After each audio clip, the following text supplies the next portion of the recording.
We'll call this meeting to order, the March 2021 meeting of the Citizens Advisory Committee. Thank you all for joining us. Thank you, those of you who are in the room.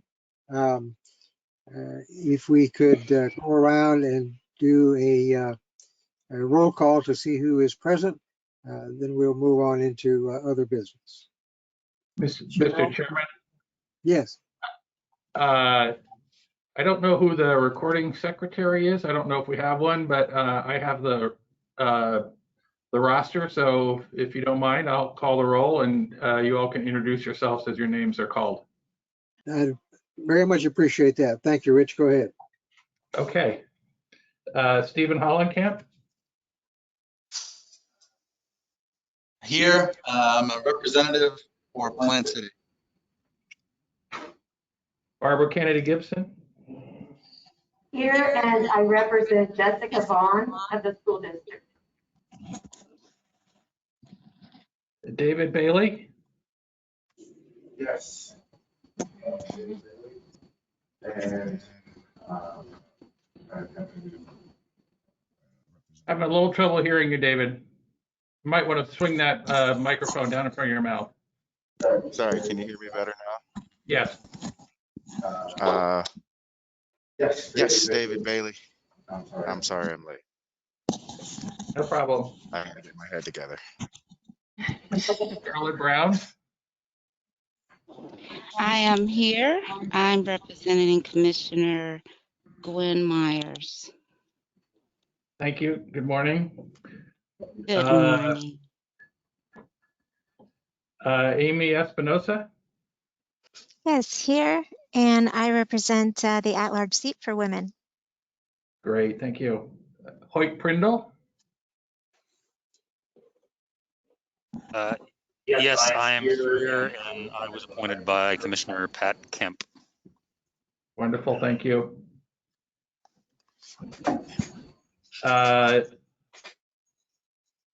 Nicole Rice.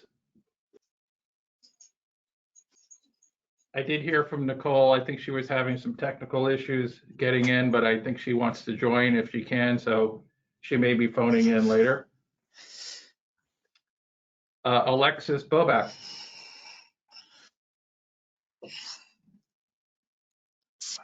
Hi, I'm here. I'm representing Councilman Dingfelder. Wonderful, thank you. Christine Acosta, I think she is off attending a walk bike conference somewhere, and I think she said she was not going to be able to make it. Correct. Letitia Walker.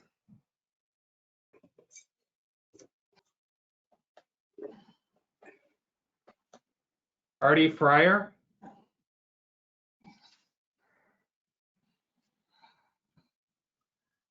Bill Roberts. I'm here, and I was appointed by the Hillsborough Aviation Authority. Thank you. Ed Merjewski. Yeah, I'm here, and I was appointed by Hart. Wonderful. Don Skelton Jr. Here, and I was appointed by Port Tampa. Thank you. Jeff Lucas.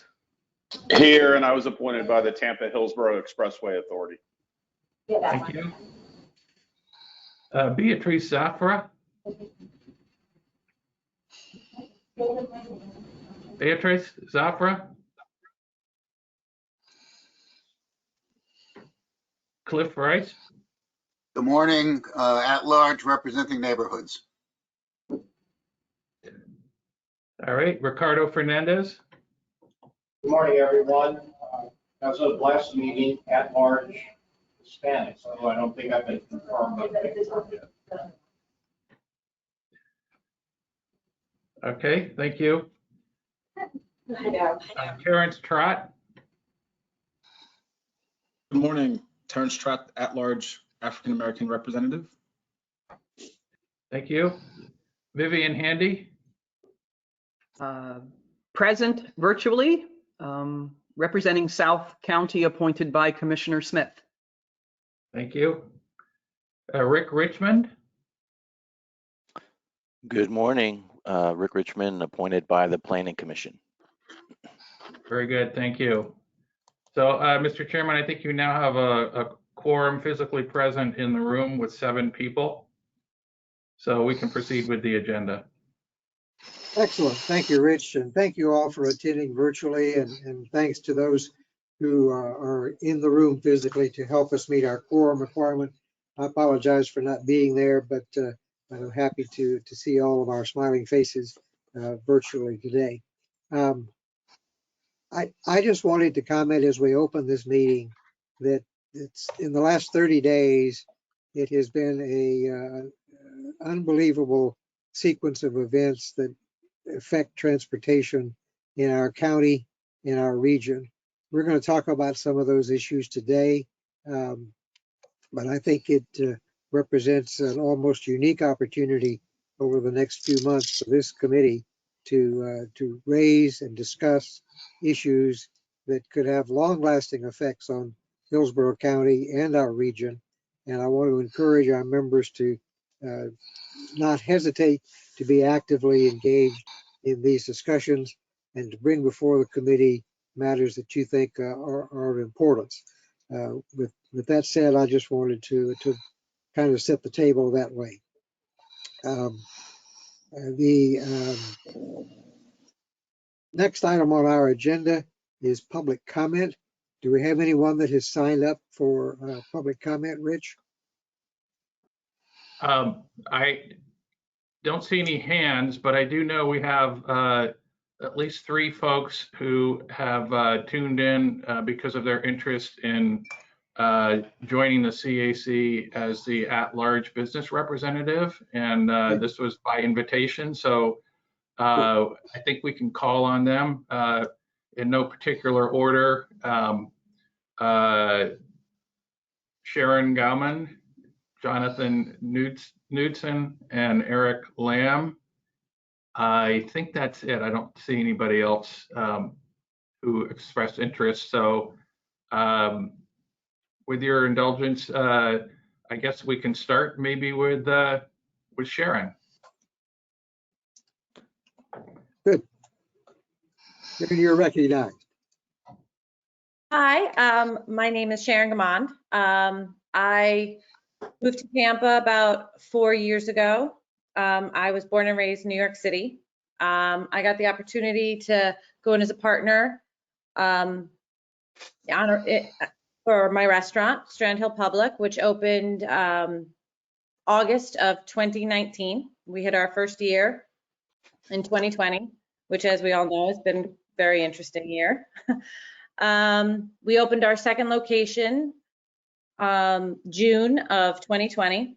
We were supposed to open in March, but with the shutdown, we had to push that down a little bit. And as soon as the shutdown kind of was released, we opened up our second location, Strand Hill Public in Tampa Heights, over by the Armature Works building.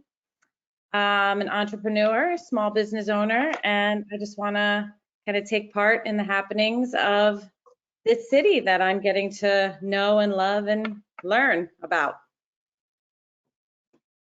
Great. Thank you very much for your interest. Rich, who might be next? Well, I guess I'm going alphabetically. So I guess Jonathan Knudsen, if you want to unmute yourself and introduce yourself. Hey, yeah, good morning, everyone. Can everyone hear me? All right. Make sure everything's going through. Get a couple thumbs up over there. All right, perfect. Awesome. Yeah, my name is Jonathan Knudsen. Thank you for taking the time to listen to me.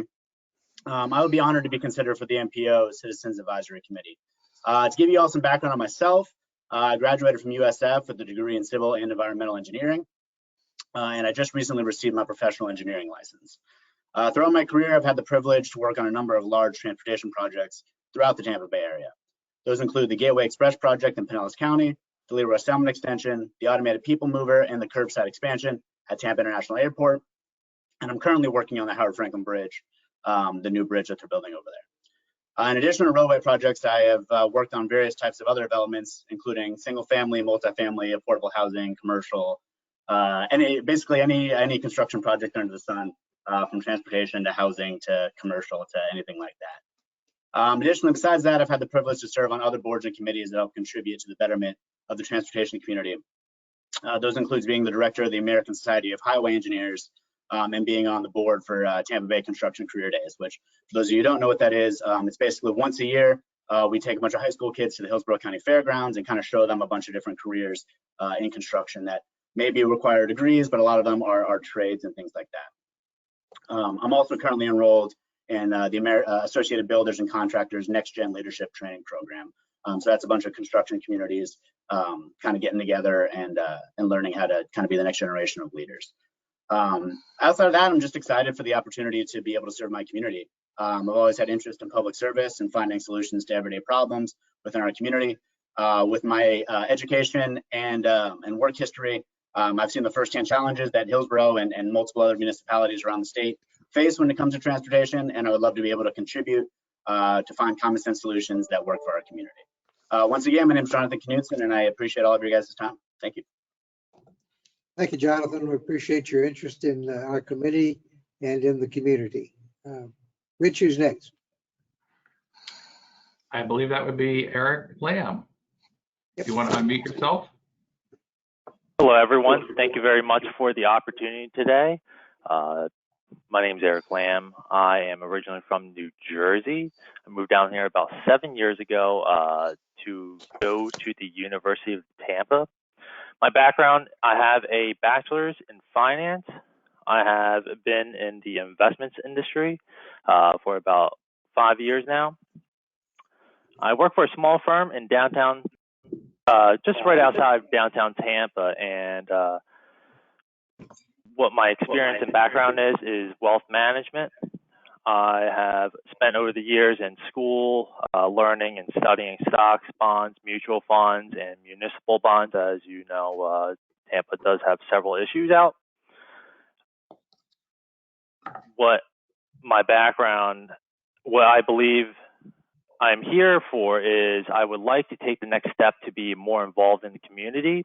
And I think my background in finance would help take that next step and be a part of your group and essentially give some analytical and a different background here. I am 23 years old, and I would just like to get more involved in the community overall. Well, great. We appreciate that summary, and again, I appreciate your interest in our committee, and we've got three highly qualified, fantastic candidates to join our committee. So thank you all. You're more than welcome to stay through the entire meeting and kind of see how things run, and we'll get to that position later on in the agenda. Mr. Chair? Yes. This is Rick Fernandez, and I'm sorry for the echo.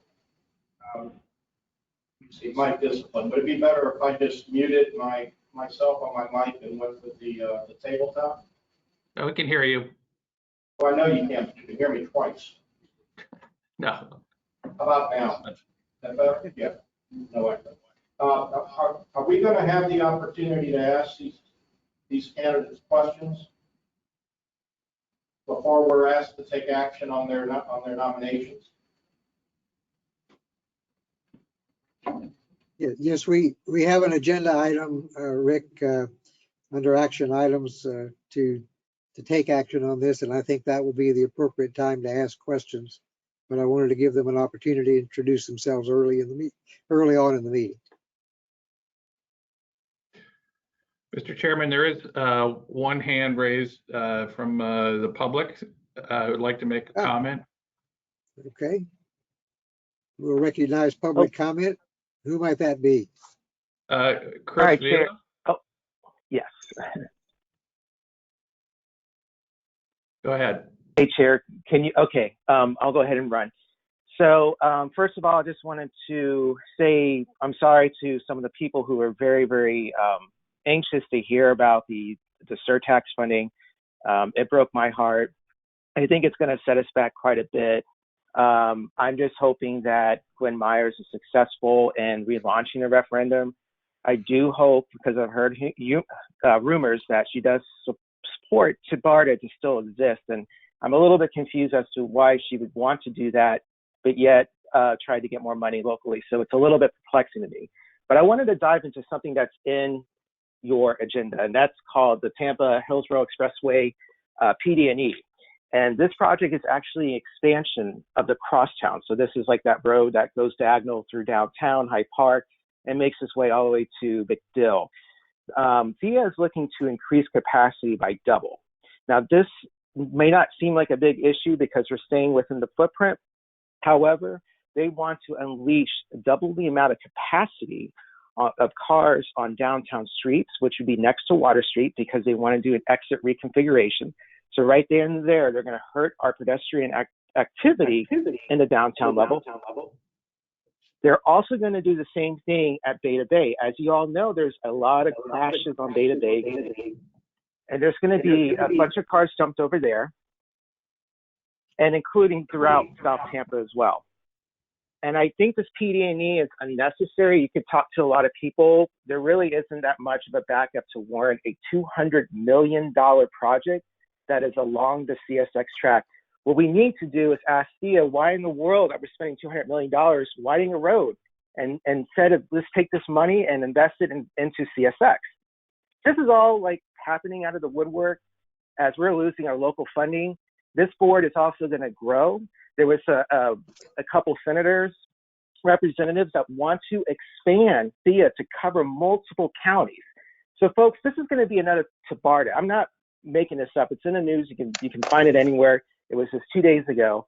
So Thea wants to expand her operations and actually have more state board members on their board, delegating probably millions, if not billions of dollars out of our own resources. We did tax fund them to start. I did presented some documents to Beth Alden. I didn't request for her to share it in your meeting, but Thea has started off very, very nasty. They've destroyed Dobyville, which was a African-American neighborhood. You'll see that hopefully in the report later in this agenda. They took out the Garrison, which was also a Black neighborhood in the middle of downtown, which Water Street is actually built on top of. And, you know, they had the same bond validation issue. So what they did, like AFT, they basically wanted to get a bunch of state money in the 50s, and they didn't say why or for what project. They didn't have any scope. And so someone challenged them in the Supreme Court, and they lost. And guess what happened? Thea just got the money from the people, the support, to go after the bonds and start their crosstown project, which decimated a lot of minority neighborhoods. So please, write a letter, say that you don't want to support the PD&E, you think it's a bad idea. It's very urgent, and just send Josh or Dana over there to school them about how the road really crushed a lot of the minorities here in Tampa. And just please get on it. You know, we got US to Suncoast Parkway trying to be extended to Tallahassee, so say no to that. Senator Simpson up in North Florida wants to push that. So you guys really have to jump on it now that we lost local power, because the state will take over. All right, thank you. Thank you for your comments. Rich, is there any other public comment? I do not see any. Okay, well, good. I would like to just say one thing, though, and that is that Artie Fryer sent me an email saying that he's attending in listen mode. So I encouraged him to, if he needs to say something, to use the chat box. Good, thank you. Welcome, Artie. Thanks for attending. I think the next item on our agenda is items of members' interest. We'll take a few moments here to see if there are items that members would like to bring up and have for discussion at future meetings. I see several hands, but I can't quite identify them on this small screen. Rich, can you call them out in order? Hoyt, I see your hand. Let me recognize Hoyt to get started. Thank you, Mr. Chairman. Just a couple brief things. One, I would certainly like Rich to make a note that I'd appreciate an update maybe at the next meeting regarding the language that we passed last year on equity and transportation after the after the Black Lives Matter protests. I think that was passed at the August meeting of the MPO board, and so we're about 6 months in, and would just appreciate an update on where we are on that. I can shift discussion regarding some of the expressway stuff. I appreciate that Mr. Vella brought that up because I was going to bring that up, just in the sense that something to keep an eye on, because he's right that as proposed, with a minimum of 7 members on the board, currently the legislation calls for 4 members to be appointed by the governor. So essentially that would give whoever the governor is majority control if there were 7 members on the board for expressway planning in the metropolitan area, and that certainly Tampa and Hillsborough County's interests would be pushed aside very quickly if that West Florida, I guess that's what it's called, Expressway Authority, were to come to fruition. So something to keep in mind. Also, just out and about around town, I don't know if who's been up to Armature Works lately, but a new roundabout went in there on Boulevard and Palm, and I had a chance to actually go ride my bike through that area. It seems to be running very efficiently. So for any of those of you who haven't been over there, another example of where slight tweaks to our road infrastructure can make it safer for all users. So with that, I will yield the floor back to the chairman. Thank you. Thank you, Hoyt. Good points, all. Let's see, who else has a hand raised here? Rich, can you help me identify them? I see Amy has her hand up. Okay, Amy, you're recognized. Thank you, Mr. Chairman. Yes, I would like to propose a temporary subcommittee to clarify the TIP process so we can kind of get a jump on that meeting. That meeting is coming, I think the first time we're introduced to it is in May. Second time before it goes into the MPO is June. Those meetings are typically very long, and I took copious notes last time where I feel like we can do a little bit of research in advance and help our committee better understand things like the prioritization process, the information tools that already exist out there, like the, I think it's PIMA, and there's a TIP tool.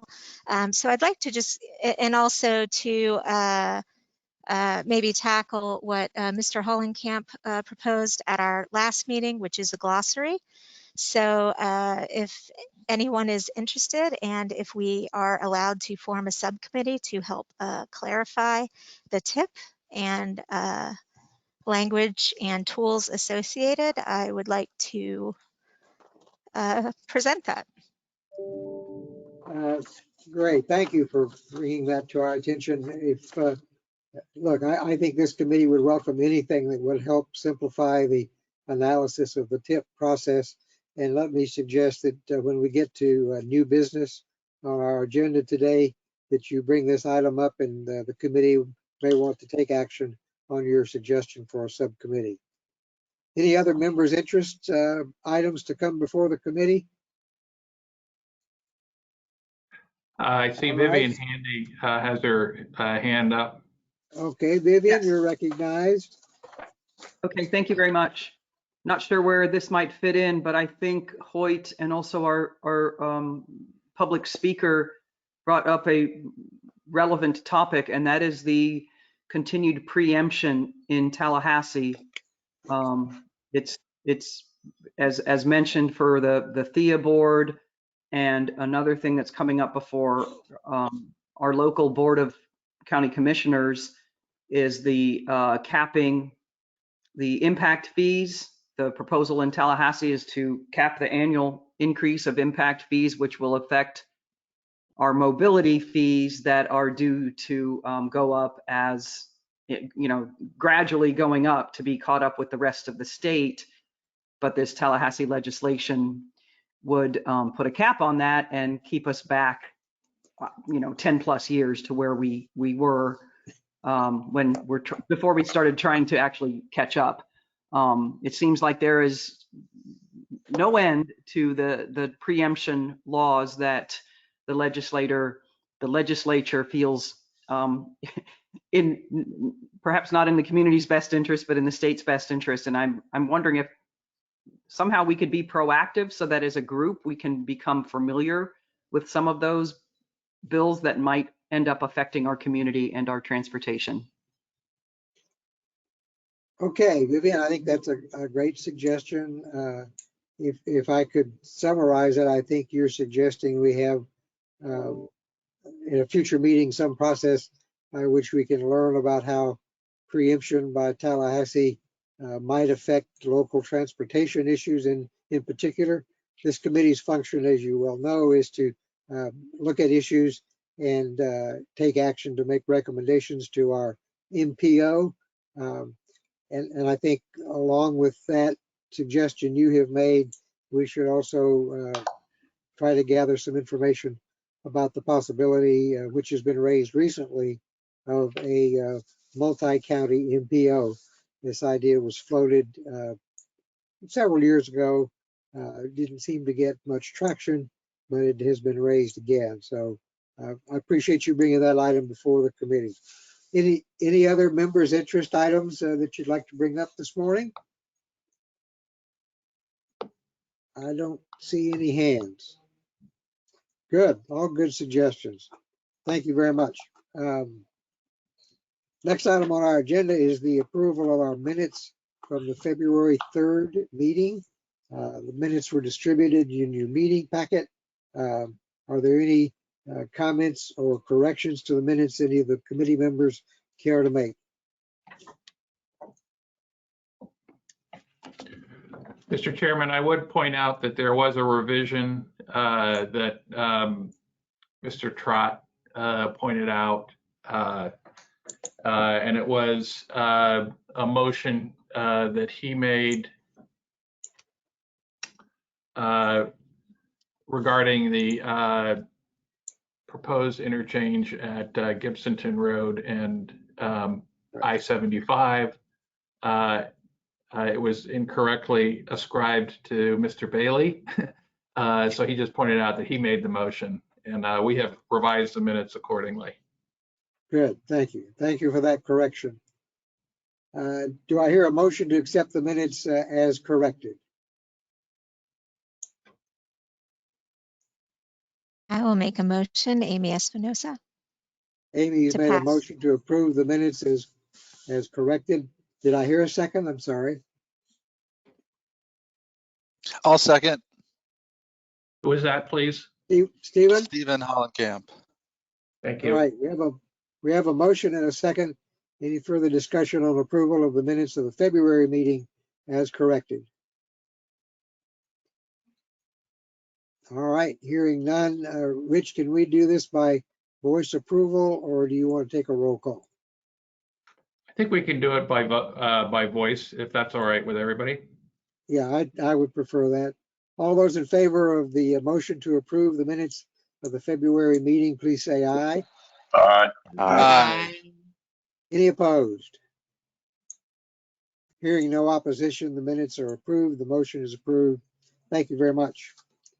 Our next item on our agenda this morning is an action item. Again, thank you for those of you who are able to be present in the boardroom and give us a quorum so that we can actually take some action.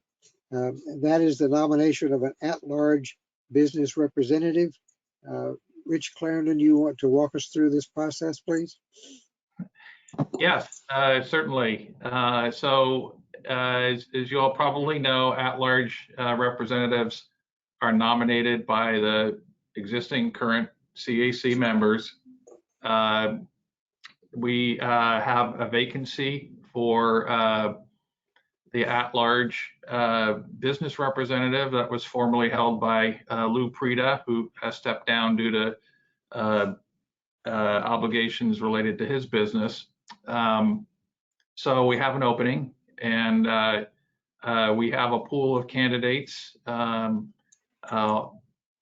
who've applied over the last 6 to 12 months. And based on the discussion at your last meeting, they were invited to tune into this meeting and introduce themselves. and provide a little background on themselves and why they're interested. And so we appreciate their interest and they're taking the time. At this point, I think if there are questions that committee members may want to ask, I think that's certainly appropriate. When it comes to actually acting on this, we can do it in a couple of ways. There's really no set procedure. Simplest would be simply to make a motion, get a second, and nominate somebody. If you'd rather do it by a poll that I can send out later, I can do that as well. I would point out, though, that regardless, it's all public record. So, anybody could ask, who voted for whom, and we'd have to provide that. But if that would make members more comfortable, we can certainly do it that way. Good. Thank you, Rich. And again, I want to thank the people who have joined us this morning who have expressed an interest in joining our committee. Frankly, I wish we had room for all three of you, and we'll see if we can make a selection today. Mr. Fernandez, you have some questions or a comment?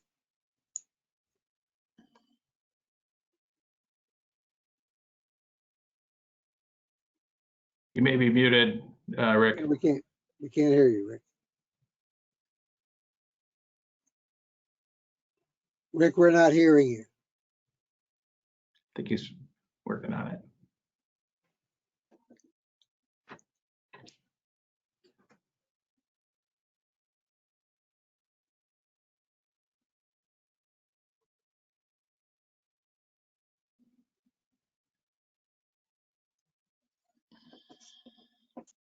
Can you guys hear me? Yes. I can hear you, Stephen.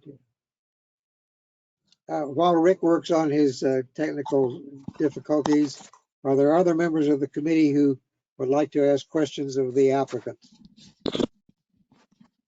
Rick, we'll come back to you. Don't fall off the earth.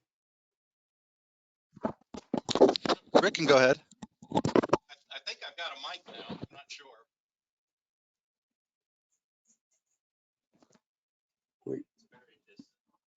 Maybe up there. Where's your tabletop? I don't have one. I think that's mine up there.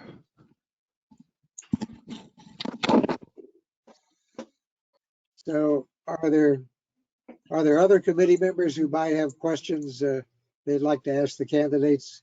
Rick, we'll come back to you in just a moment. Amy has her hand up. Amy, you're recognized.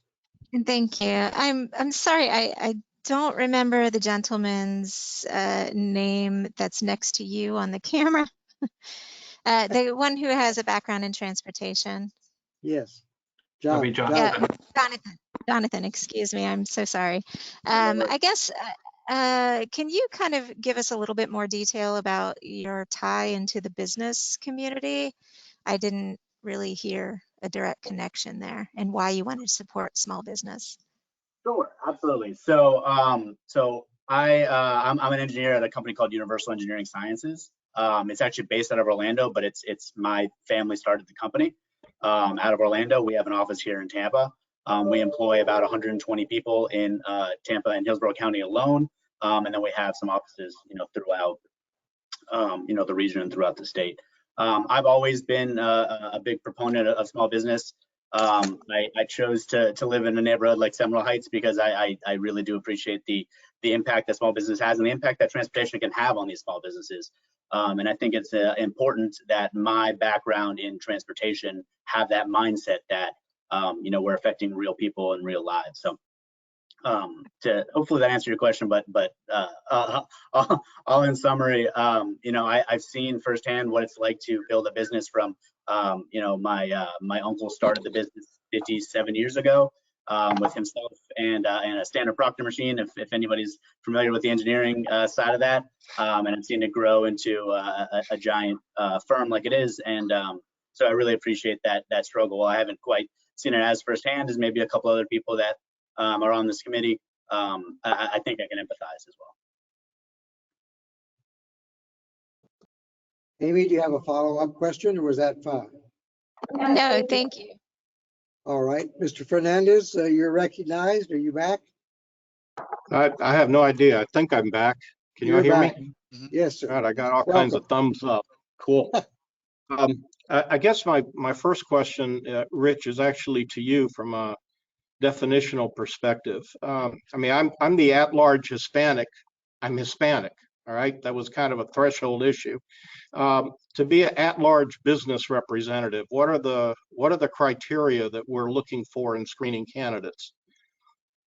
And do they need to own a business, or is it just anybody that happens to be walking along the street that has an interest? Well, there really are, I mean, the bylaws are pretty broad. There's no set criteria for defining at-large business representative. The one requirement, which all the people who've applied have met, is that you have to live in Hillsborough County. I think obviously if you were employed in Hillsborough County, that would be a step in the right direction. And you know, if you have I guess demonstrated interest in either transportation issues or connections, I guess, and you know, so you're associated with the business community, that would be a point in your favor. But I think it's really up to the CAC to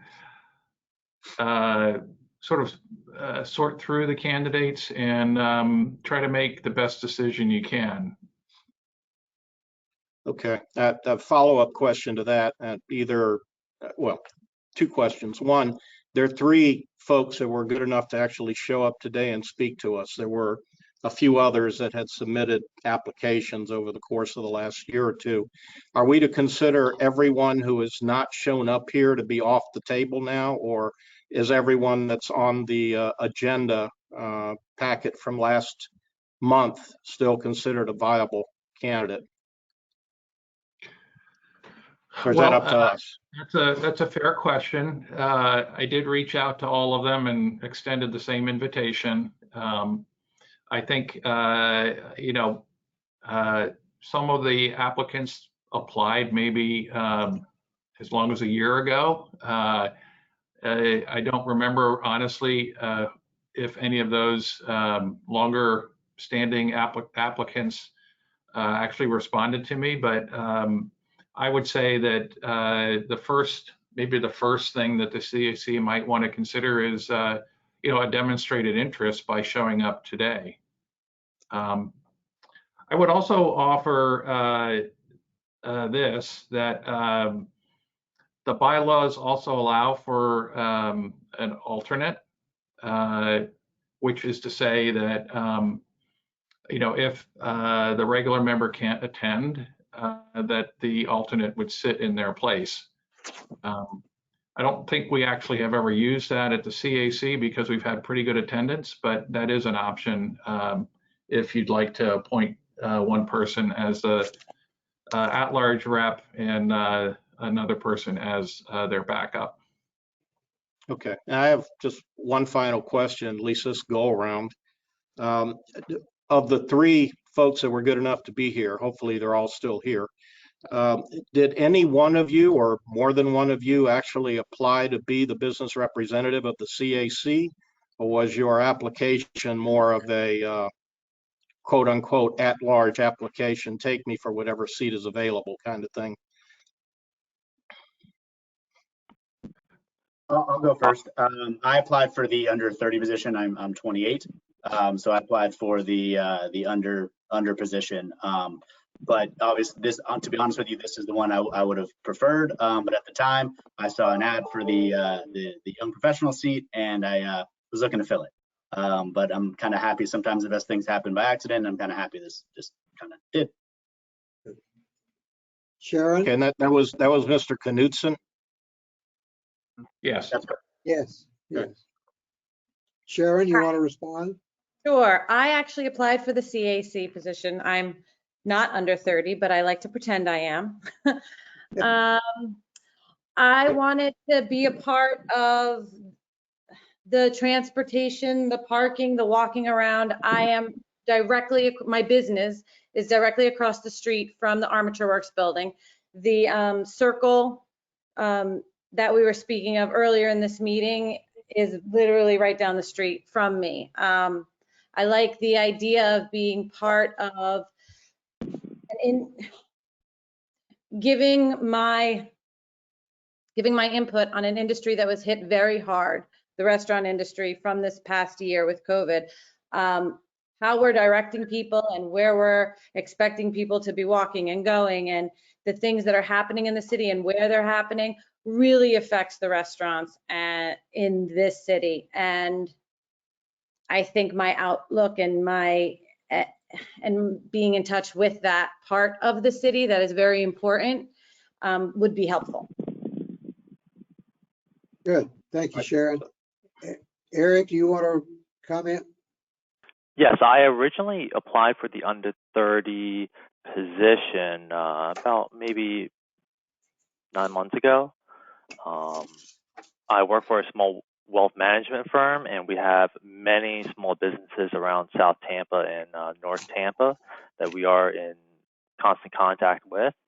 I believe my background here would be great because these decisions and these projects that we will make in the future in our consideration will in fact include heavy financial impacts around the area, economical impacts to small businesses around the area, including ones of our clients. And I believe that just a little more background on looking at municipal bonds in the area and the financial impacts will give us a better insight. Good. Thank you. Any other questions from the committee to the applicants? Hoyt Prindle, you're recognized. Thank you, Mr. Chair. I thank all of you. Realize I'm on mute, but somehow I can still hear my echo. Thank you all for showing up and volunteering for this and sitting in the hot seat. I know that's not a fun process to anyone, but I think you'll find that despite the fire from some of the members on this committee, that it is a more involved and well run and delivers better outcomes than many you'll see. So my first question actually goes to Jonathan. And my question is this: you mentioned that you currently work on, I think, the Howard Franklin project. Is that correct? Yep, our company does. I was involved in the drilling geotechnical side, which is just about finished, and going, and I will be working less and less on it. If that makes sense. So I guess my question for you is, obviously, there's a certain business interest that you have working on directly on some of these projects, and I'm curious if you're a member of this committee, would you feel free to speak out even when you disagree with some of the actual work that you're doing? For example, if you didn't like something going on with the bridge project, would you feel free to speak your mind about that with this committee, or would you feel that you kind of have to toe the line based on your business commitments? Sure. I appreciate the question. It's a great question. I made sure to have conversations with basically everybody above me at Universal, from people that are in charge of Tampa to all the way to in charge of the company, to make sure that, look, this while I am coming in as a business representative and obviously representing my business to an extent that I am a business representative. I'm a person and I'm a resident of Hillsborough County first and foremost. When something is, and you can ask pretty much anybody that knows me in the business community, if there's something going wrong with the project or with an idea or with the concept design or anything like that, I speak my mind to a fault sometimes. I see where common sense pieces of transportation can happen, and I see where sometimes things are kind of force fed that don't really make sense. So specifically on something like the bridge or any of these large projects that Universal is currently working on, I am the most critical of our job more than anybody else. And if something is going wrong, obviously, if there's things that I can and cannot share, I am happy to, but I can compartmentalize, I think, my position between the business side and this organization. Okay, thank you. Mr. Lamb, what do you think is the most pressing transportation issue facing the Tampa and Hillsborough County area? So what I believe is we are just looking at a lot of these official statements in the muni bonds, and we've incentivized ourselves to fund road projects, to expand roads, to lessen our commute times. I believe in finance, there's a qualitative side and then there's a quantitative side. And I think we are forgetting that there are behaviors of people. It's going to be hard to really give up our cars because it is ingrained in our heads to get in our cars and go drive to the grocery store. Now, what I believe in, people respond to incentives. We need to give people incentives to take other forms of transportation. If we don't have incentive, there's no reason for me and a lot of people in the sport to give up our cars. It's just easier, and many times it's cheaper. Now, to get the funding to incentivize people to give up their vehicles, it's going to be difficult. It's going to be hard decisions to make. But I believe in Tampa, we have incentivized ourselves to expand these road projects, bridges, and it's going to cost a lot of money. But we're in a downward spiral where it will keep costing us money if people don't change their habits. It's very behavioral, and I believe I would like to point that out, and I believe I would like to just just represent that and be here to remind our behaviors in this area. We have to be the role models and lead by example. So if I'm understanding you correctly, are you saying that you think the number one issue facing Tampa in transportation is mal-incentives or incorrect incentives for using certain transportation modes? Yes, because exactly. Okay, thank you. And Sharon, can you pronounce your last name? I don't want to butcher it. Gamond.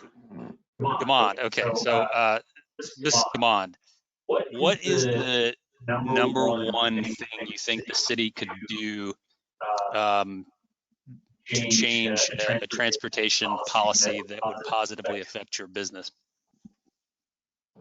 Well, depending on which business, over by the armature works, just pushing forward definitely more of a walk around. The river walk is huge. It's fantastic. Allowing more parking, especially by the river walk and over by armature works. During the weekends, that area just gets crazy.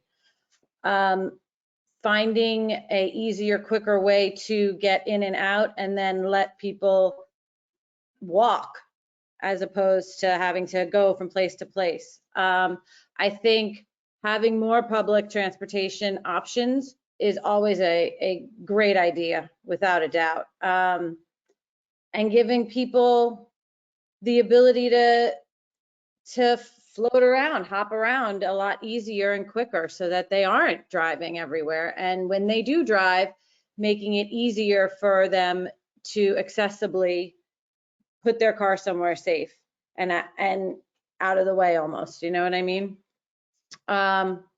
Because that's what gets them out and spending money and buying and looking around and going to some of the, hopefully soon we'll be having our festivals again, and we'll be having our parades, and we'll be having events. We live in a city where it's never bad weather. At worst, it's a little hot, you know? People should be able to get to where they need to go quickly and then get to the places easily. And if they're walking, they'll go to other places and spend money or do events or enjoy activities and such. All right, I appreciate that answer. I appreciate the answers from all of you. Thank you very much. I will yield the floor back to Chairman Roberts. Thank you, Hoyt. Any other questions of the candidates from committee members? Yes, Barbara? Yes, I have a question of Eric Lamb. Eric, I was wondering where you live, and also you said that you have a lot of businesses up in North Tampa. How much do you drive up there, and how much do you know the rest of the county? Like, do you ever drive to South County or Plant City or other places around Hillsborough County? So I currently live in South, I would say South Tampa, and some people have south of South Tampa.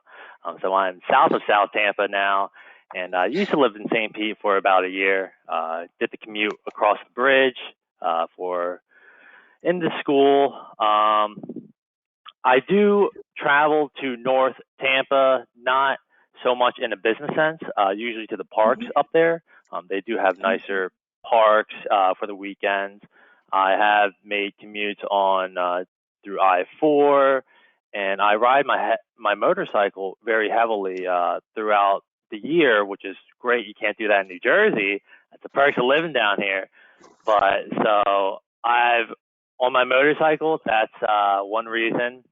I've really gotten to know the area and the people around the area, and I used to run a group, and we just go throughout Hillsborough County, Pinellas County, and go through all the areas just to explore. So I have done that a lot. All right, thanks. Thank you, Barbara. Any other questions from the committee? Mr. Chair? Yes. Terrence first needs to be recognized. Yeah, go ahead, Terrence, go ahead. I just had a question for Eric, Mr. Lamb. So because you're in finance, I just want to see how do you think you'd balance projects that beautify the area with, making sense financially?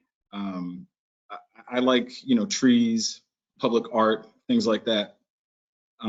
They may not show a direct correlation to return on investment, for example, but it's beautiful. How do you feel about that? Sure, absolutely.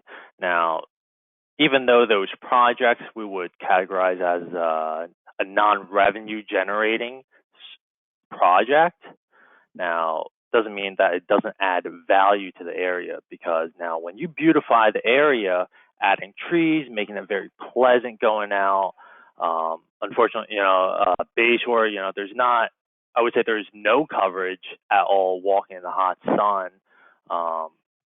These projects, it's hard to put a value to it, but I will say that putting these projects in does attract people as it's more friendly. You can tell when you go from South Tampa into, say, as you go through Channelside, all the industrial areas, 301, you see a change and shift of area. Now, it doesn't mean those projects don't create value. They do create value in a different sense, but they also attract other people to live in those areas. And I am a very a support of increasing our urban density, so we can have those projects and actually attract more people in. I'm all about living urban and using less resources and doing more.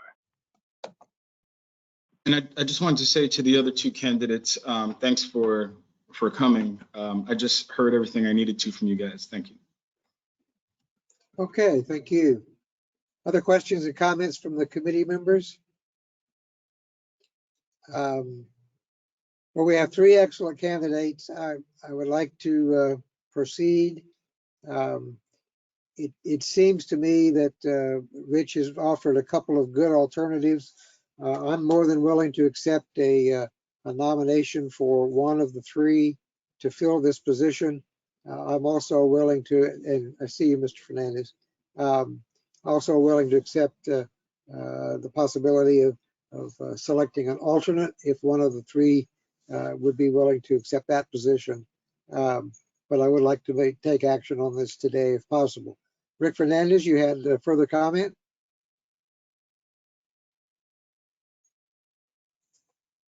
We're not hearing you, Rick.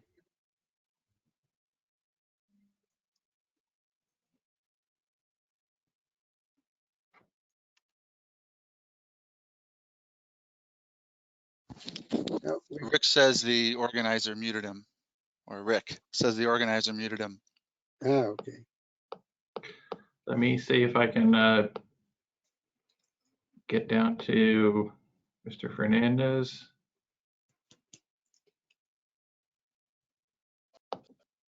It's on my screen. It says he's self-muted. Says you're self-muted. It won't unmute. Would somebody just tell them Sharon Gamond is my nomination? Rick would like to nominate Sharon Gamond. Mr. Fernandez recommends Sharon Gamond be I nominated to fill the position. Did I hear a second? And who was that? This is Vivian Handy. I second that. Good. We have a motion and a second. Is there any discussion or any further questions of the applicants? Rick, thank you for your nomination. Rich Clarendon, this probably should be a roll call vote if you don't mind. And then we'll consider the possibility of selecting an alternate after this vote is taken. So Rich, would you do a roll call, please? Looks like there might be a question from Mr. Prindle. I apologize. I was trying to help Mr. Fernandez with the muting situation. Was there any discussion, or were we going to have discussion about this nomination, or did people say there was no need for discussion? The floor is open for discussion on the motion for the nomination. Okay, and who was the second on the nomination? That would be Vivian Handy. Okay.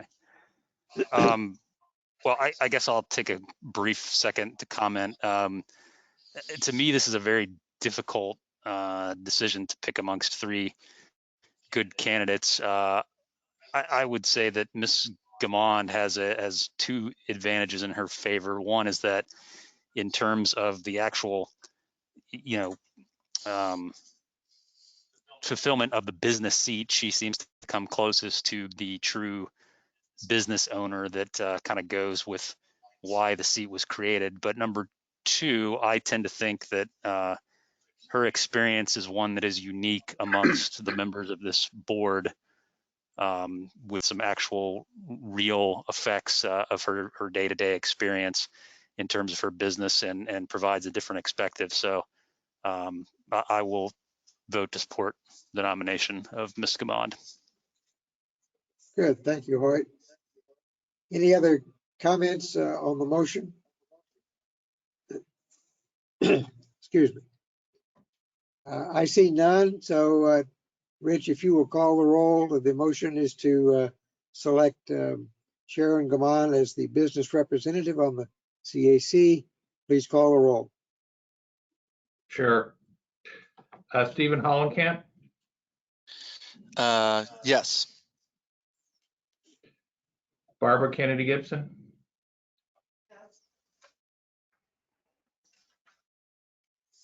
Barbara, if you're speaking, we can't hear you. Sorry, that's a no. David Bailey? Yes. Carolyn Brown? Yes. Amy Espinosa? Yes. Hoyt Prindle? Yes. Nicole Rice? She says that she's in listen mode, so if she wants to put something in the chat, I'll be happy to record that. Okay. Alexis Boback? Yes.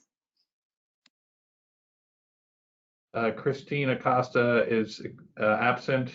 Letitia Walker, I believe, is absent. Artie Fryer?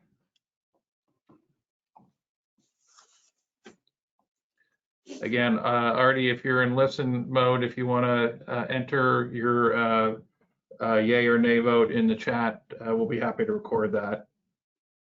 Bill Roberts? Yes. Ed Marczewski? Yes. Don Skelton Jr., Yes. Jeff Lucas, Yes. Beatrice Zafra. Yes. Welcome, Beatrice. Cliff Reese, As a former New Yorker, yes. Ricardo Fernandez. I see a thumbs up, so I'll take that as a yes. Right. He votes yes. Terrence Trott, Yes. Vivian Handy, Yes. Rick Richmond.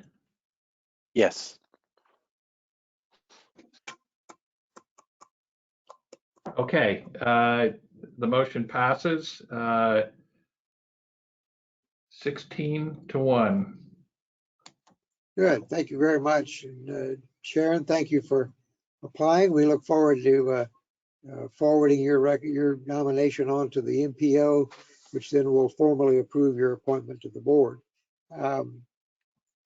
I would like to offer the opportunity, if any of the committee members would care to make a motion to select an alternate for this position. We have 3 very qualified applicants, and I would like to see if there's any interest in the board in proceeding.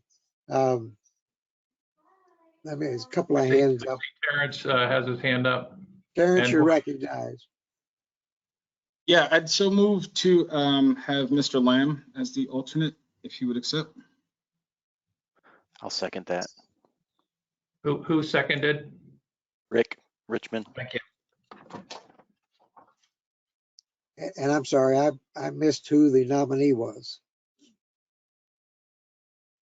Terrence, who were you nominating? Eric Lamb. Eric Lamb, yeah. Oh, okay, Eric Lamb. Okay. So we have a motion and a second. Mr. Prindle, you're recognized under discussion. Well, I'd like to motion to amend Mr. Trott's motion if that was procedurally allowed.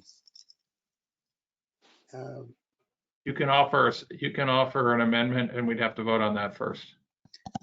Okay, so the amendment I'd like to offer is to consider both Mr. Lamb and Mr.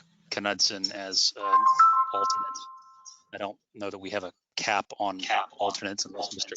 Clarendon tells me otherwise, but I think they both bring some unique strengths and different backgrounds, and so I wouldn't necessarily hate to not have them both maybe involved if it's possible. If not, of course, then I guess we'll have to decide. Thank you, Hoyt. I think that's a good suggestion. We have a motion to amend the motion by adding both of the other candidates as alternates. Rich, do we have a second to that motion? I'll second that. I'm sorry, who Bailey. was the second?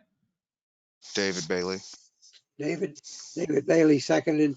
Let me get a little clarification from Rich Clarendon. I think the position of alternate is a position that would be welcome to attend any and all meetings, but could only vote in the absence of the actual person approved by the MPO to fill that position. Rich, is that generally true? That is correct. Okay. And if I may also remark, procedurally, I guess it's okay to have 2 alternates. The only difficulty is, in the absence of the primary member, then who's going to sit in? And I suppose, who's ever available first and foremost, but if they're both available, I guess we could sort of rotate or alternate between the 2 alternates, if that makes sense. Okay. Yeah, I too would very much welcome both of them. Ed, you have a comment? Yeah, I'm interested in finding out whether either of them are interested in being an alternate. Yeah, I was going to ask that question. Mr. Knudsen, or does this proposal appeal to you? Absolutely, yeah. No, I'll take anything I can get, absolutely. Mr. Lamb, how about yourself? Yes, I would love to. We're looking forward to working with Jonathan in the future. Yeah. Well, good. Thank you very much for your flexibility. Is there any other discussion or comment on the motion on the floor? Yes, Rick Richmond? Yeah, just Rich Clareton. I just had a question. Are there any other vacancies on the board as well, or on the committee, that these other two gentlemen can approach the appointees to serve? Sure, it's a good question. Yes, Commissioner Harry Cohen has not appointed anybody to the CAC yet, although we've asked him to do so. And I believe the city of Temple Terrace, I've asked them to find somebody else to represent them because their representative has not appeared at this committee. So that may be another vacancy. I don't know if either of the two gentlemen live in Temple Terrace, but that might be up to the city of Temple Terrace to decide. Great question, Rich. Thank you. Any other discussion on the motion? Mr. Fernandez? Can you hear me? If you speak loud, we can barely hear you. Can you hear me? Just barely. Hey, Rich, can you unmute him as the organizer? The issue is, even when he was unmuting it, it still said the organizer had him muted. I've tried. Mike Renfer, if you're available, can you see if you can get him unmuted? That would be. It says now that it says I'm unmuted now. I hear you. Hallelujah. All right. You don't need to shout. We can hear you. Cool beans. I'm just going to throw this out there. If anybody wants to pick it up, I won't make a motion. We have two gentlemen who are interested, both of whom applied initially for the under 30 position, and apparently by age are qualified for that position. So I'm wondering if we might want to offer at least the possibility of an alternate for the under 30 slot, rather than having two alternates backed up for the business slot. Just trying to find a way to get them involved and maybe at meetings more often if the opportunity arises. Other than that, I'll shut up. All right, thank you. I think that's a good suggestion. Any other comments on the motion?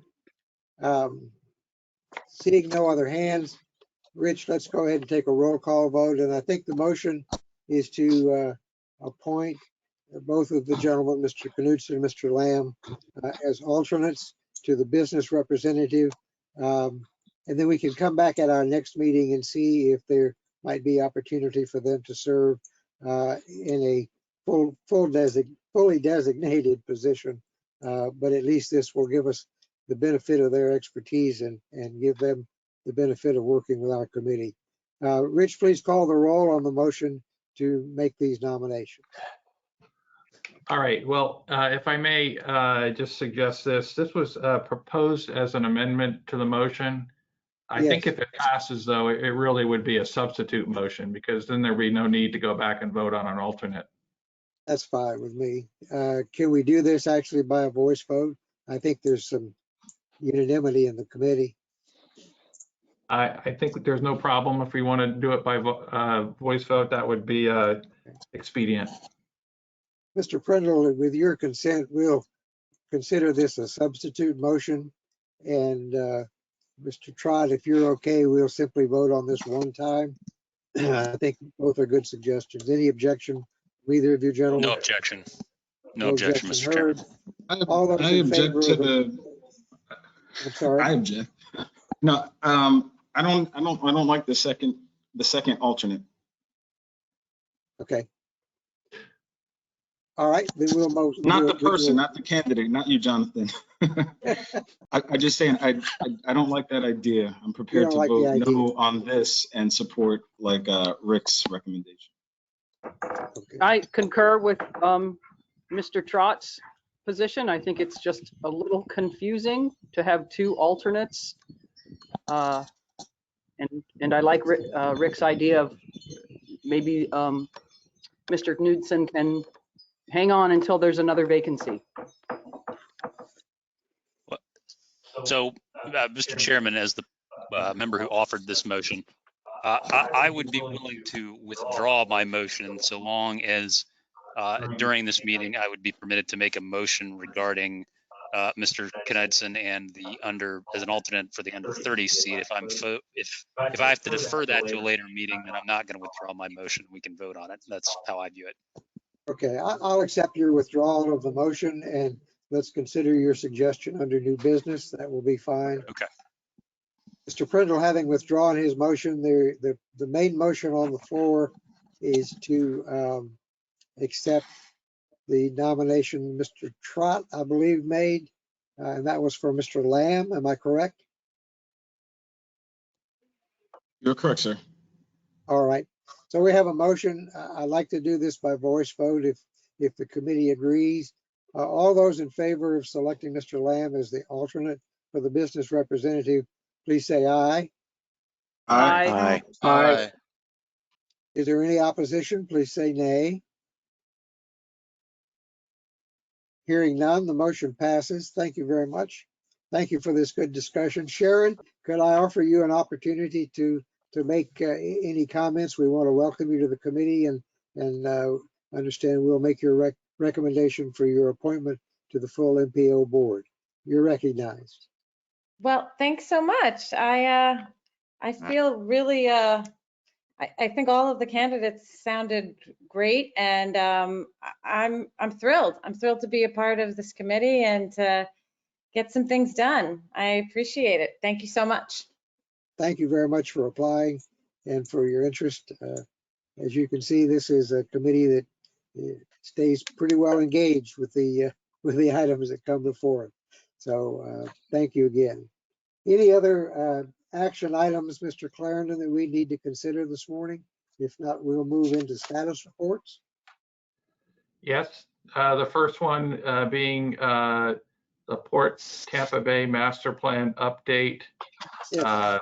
And that would be Mr. Matt Floyd representing Port Tampa Bay. Mr. Floyd, you're recognized. Welcome. Thank you. Good morning. Do you need to share to my screen so I can put the PowerPoint up, or do you have it? Either way, whatever's easiest for you. I can. I think we can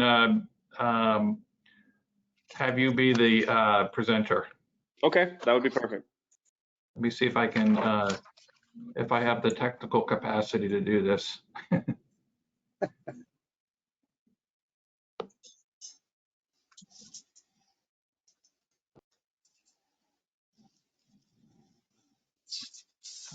Okay, I gave you control. Okay. There you go. Can you see the PowerPoint? Yes, sir. All right, fantastic. All right, well, good morning, everybody. Thank you for allowing me to speak with you. I'm just going to briefly run through Port Tampa Bay, who we are, the types of services that we do, and what our big next area of growth is. I'll be able to show you a lot of that in this presentation. So first and foremost, Florida has 14 deep water seaports all around the state. Port Tampa Bay is, sorry. Let the record show that is not my dog. No, that is mine. Port Tampa Bay is the largest and the most diverse in the state. So as you can see here on the screen, we bring in almost anything you could possibly think of, from fuel to fertilizer and agricultural products. We bring in steel, cement, lumber, concrete, furniture through the containers. We bring in juice, vegetables, fruit, and we also are a cruise port as well. We have a $17 billion economic impact and are responsible and provide roughly 80 to 85,000 direct and indirect jobs in West Central Florida as well.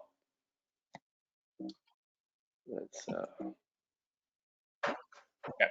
So what's really driving our growth at the moment is the explosion of growth in population along the I-4 corridor between Tampa and in Orlando and the 17 surrounding counties that we really primarily service, and what's really driving products into the port as well is the growth in distribution centers along that corridor.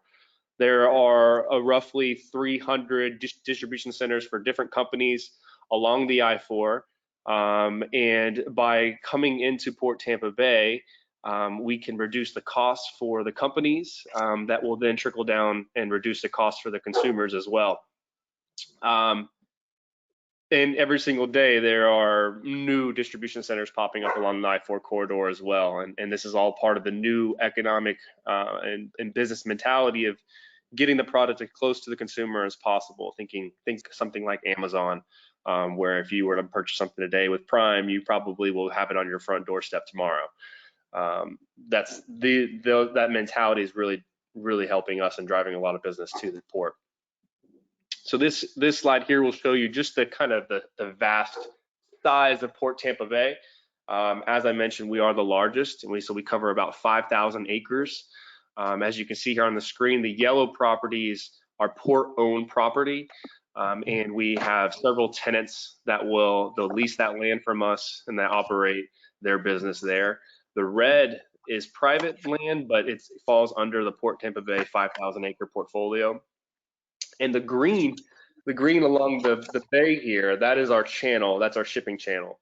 So we have the longest channel in the state as well. It's about 41 miles long.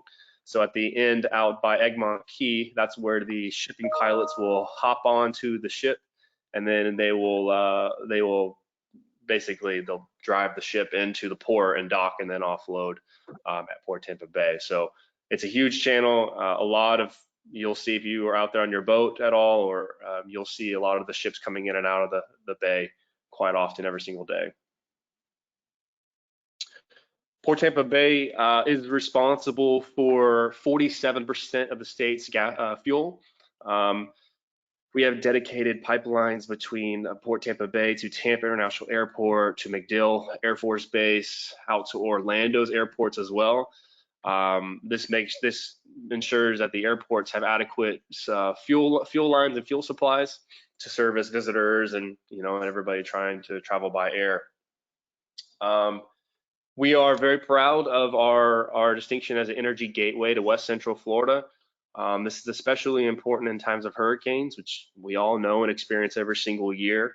Port Tampa Bay is absolutely critical to the reopening of the state after a hurricane comes through, making sure gas stations are fueled and such to allow people to get back home, or even ahead of time to leave the state and evacuate. Port Tampa Bay first got started as a fertilizer port way back in the 1800s, and still today we do a lot of exportations of fertilizer as well as other agricultural products. Ardent Mills is a big one you all are well aware of. Was down in the Channel Side area, and now it's down at our Port Red Wing, which is our expanding port portion in South Hillsborough County. They have a massive facility down there that every time I hear from our real estate guys, it seems like they're expanding their property even more because they're having such great business and they're experiencing such growth. We also driving the growth that's happening here in the region is driving a lot of steel, lumber, concrete coming into the port as well, and so we're very happy about that. We're also the largest ship repair port, have the largest shipyards in between Pascagoula, Mississippi, and Norfolk, Virginia. So basically all of Southeast the Southeast region of the United States. We have 4 ship repair companies, and they all will repair anything from yachts to any commercial vessels, barges. They'll repair Coast Guard ships, Navy ships, the likes. Prior to the coronavirus, we were a top 10 U.S. cruise port as well, doing over 1 million passengers a year. We were experiencing record year after year leading up to this past year, and we were expecting this year, well, I guess last year at this point now, last year to have been another record. But as you all are probably aware, the CDC shut down cruising back in March, and we have not had any sailings since then. We are expecting and hoping to see cruise ships return later this year in a safe and very regulated manner by the CDC. We're kind of at their direction. And Port Tampa Bay also takes environmental impacts very seriously. We were the first port in the country to have a dedicated environmental affairs department, the very first to have an environmental director dedicated to simply environmental projects and mitigation projects. We're the very first port in the country to ever be deemed storm ready by the National Weather Service.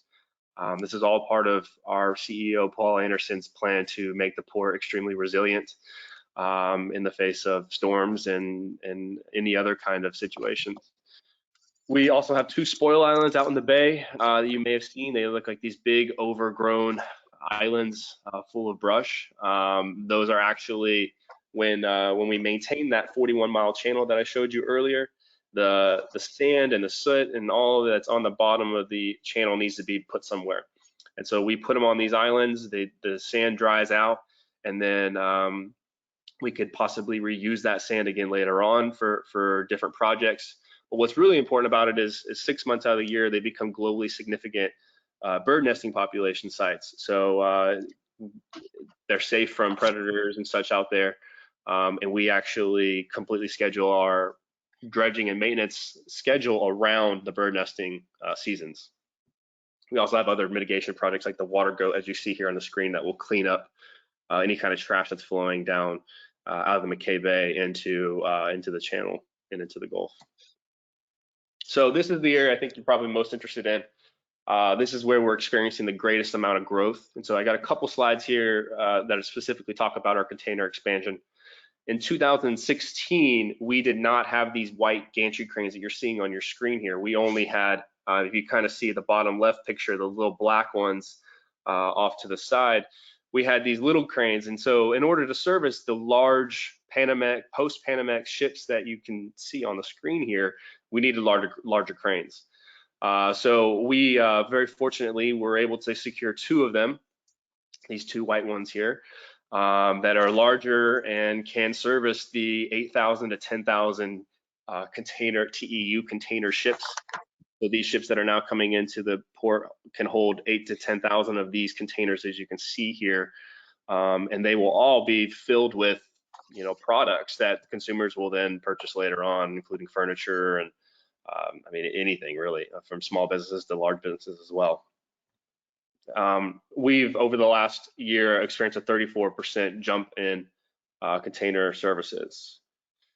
So with that, part of our master plan is this massive container terminal expansion to be able to store containers on our property and allow us to quickly and more efficiently import and export containers. This actually just was finished recently in the last month or so. As you can see here in this image here, off to the left is that kind of little sand lot there. That's now completely opened, and there's now storage containers on that, as well. Off to the right side of the ship, there are other containers there. So that brings us to a total of 97 acres, allowing us to have over 100,000 TEUs space of storage of these containers. This is a slide of the different companies that do import containers and other products in through the port. I'm sure you guys are well aware of many of these companies, if not all of them. And so here's where these containers are coming from. So they're coming from Southeast Asia primarily.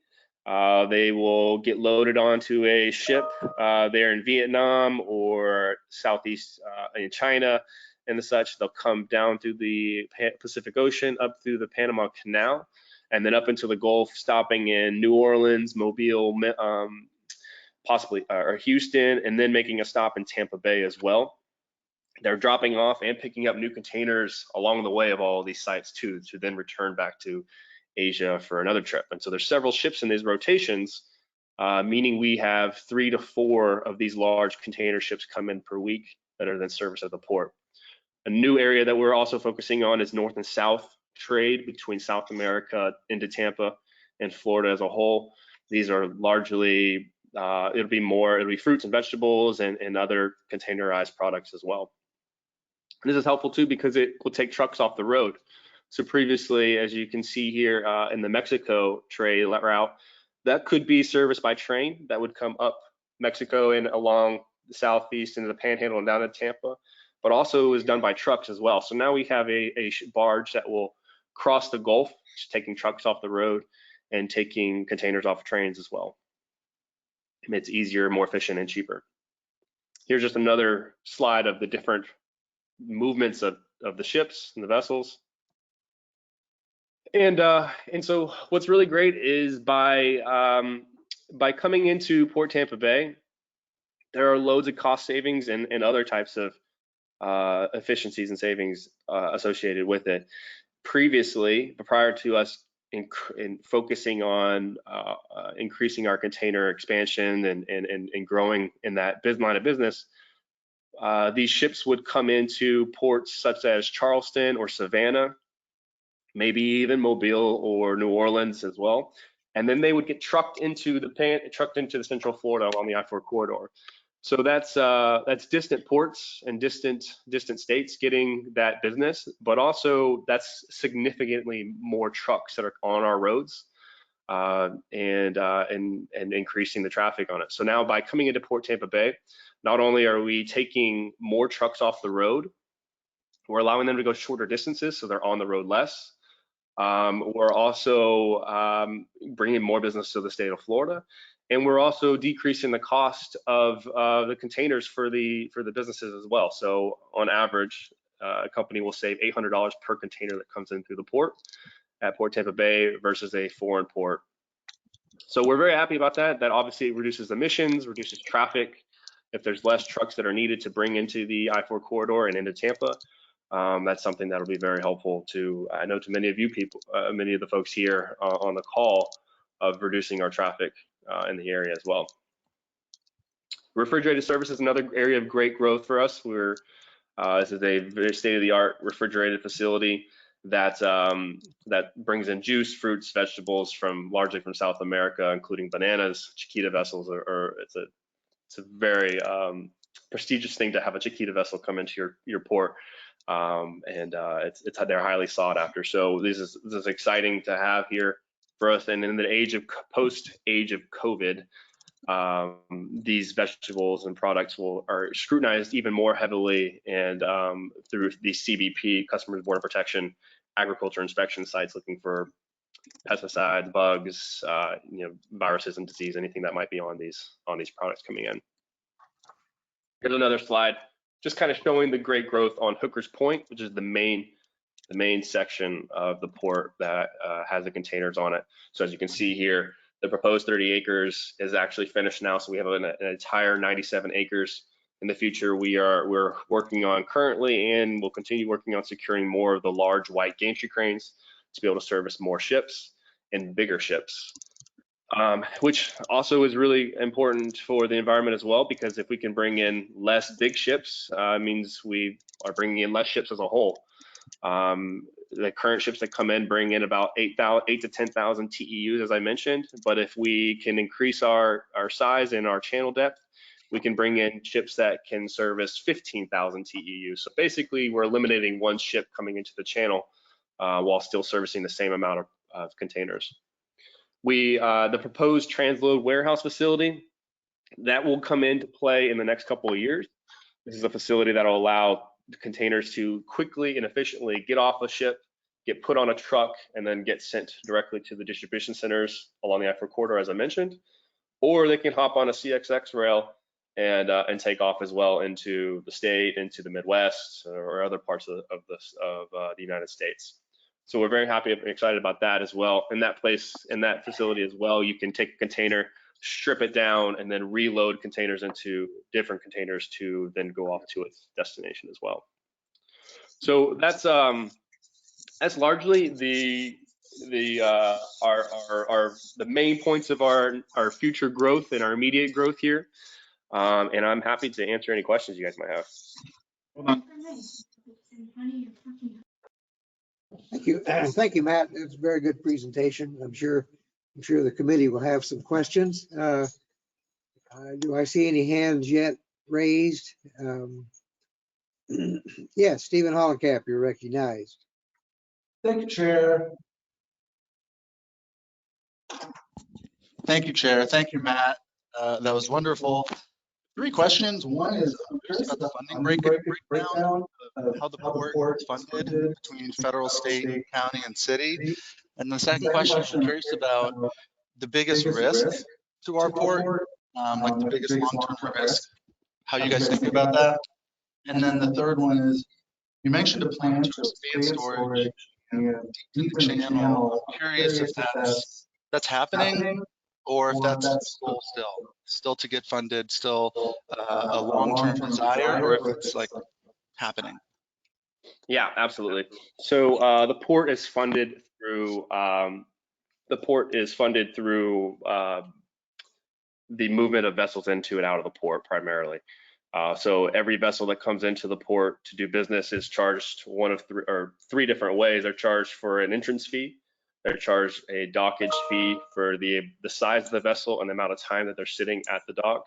But then they're also charged a wharfage fee for like the product that's coming off, the amount of product that's coming off, and such. So that's our primary revenue stream. We also lease a lot of land, as mentioned, the port property that's leased to tenants. So that's another revenue stream. And then we are constantly, we also seek federal government funding through the form of grants through infrastructure grant program, Build, which is another infrastructure program. And then there's also a port dedicated funding source of the federal that we compete for every single year as well for different projects. There's a similar program at the state level called the Seaport Infrastructure Grant Fund, which we also pursue yearly as well. So that's where we get the majority of our funding sources. The third question you asked was the channel depth. Yeah, so right now we're actually after a couple of years of working on this, we have an agreement in place with the Army Corps of the United States Army Corps of Engineers to survey and study the channel to decide and determine if the channel needs to go deeper, which it absolutely will need to go deeper to be able to service even the ships that we are bringing in now. Currently, right now, they have to be light loaded or they have to ride in on a high tide to come in, because there's different negotiations and different partnerships with the pilots. They have to have a certain amount of underkeel between the bottom of the ship and the ground, and then the depth of the channel and the like. So it's a little bit of a complicated situation, but we are deep enough now to service the ships that are coming in. But if we want to service these larger ships as the market and the business continues to grow internationally, that's even all of the ports across the state and the country, we need to go a little bit deeper. And so currently the Army Corps is studying that. And it's a 3-year process, so it's just started a couple months ago. So hopefully we will get some results back, and then we'll get to work on the deepening the channel. Now, the greatest risk to the port, I think, would be it would be any kind of trade laws that from the federal government or tariffs that could impact our trade. Under President Trump, there was a steel tariff that definitely did impact us quite a bit. As you can see, natural disasters and the like, such as coronavirus, even has vastly impacted us by stopping our cruise revenues. And also, I would say that one that's very relevant at the top of my mind right now is there's a bill floating around at the state legislature that would preempt localities from regulating their seaports. So each seaport in the state of Florida is actually governed by their own body or by their local government. They're all kind of different, but Port Tampa Bay has their own board of commissioners, and we do all of our own business. We negotiate with the companies, we negotiate with these lines of business, and we do what we do for the Port Tampa Bay. There's no state regulatory affair that oversees that. And there's strength in that we know our market, we know our customers, and we can pursue these lines of business that take years to get. And so this is a bill that's floating around right now that seems to be getting some traction. So it's very high on our radar, and that could be very harmful to us as well, especially as the most diverse port in the state. We don't want anybody at the state level that could come in eventually and say, hey, you're no longer servicing concrete or any kind of bulk aggregate, you're strictly a cruise port now. That would be very harmful to us as well. Okay, thank you.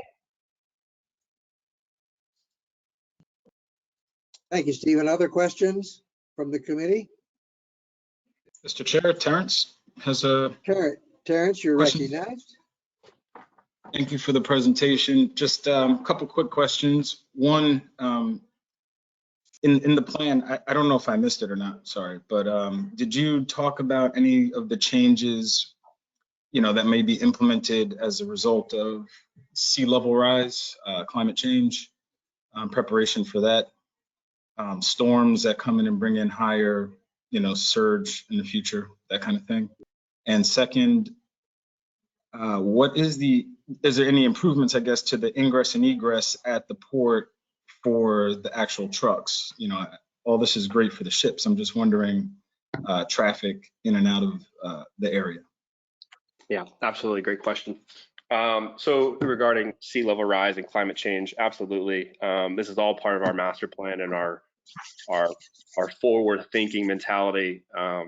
It's obviously a unique challenge, and being here in Florida, an even more unique challenge. So when we decide our tenants, when we decide our infrastructure projects, we do keep in mind not only how it'll impact our business currently, but also what 50, 60, 100 years from now, what it might look like. And sea level rise and climate change is absolutely taken into account on that.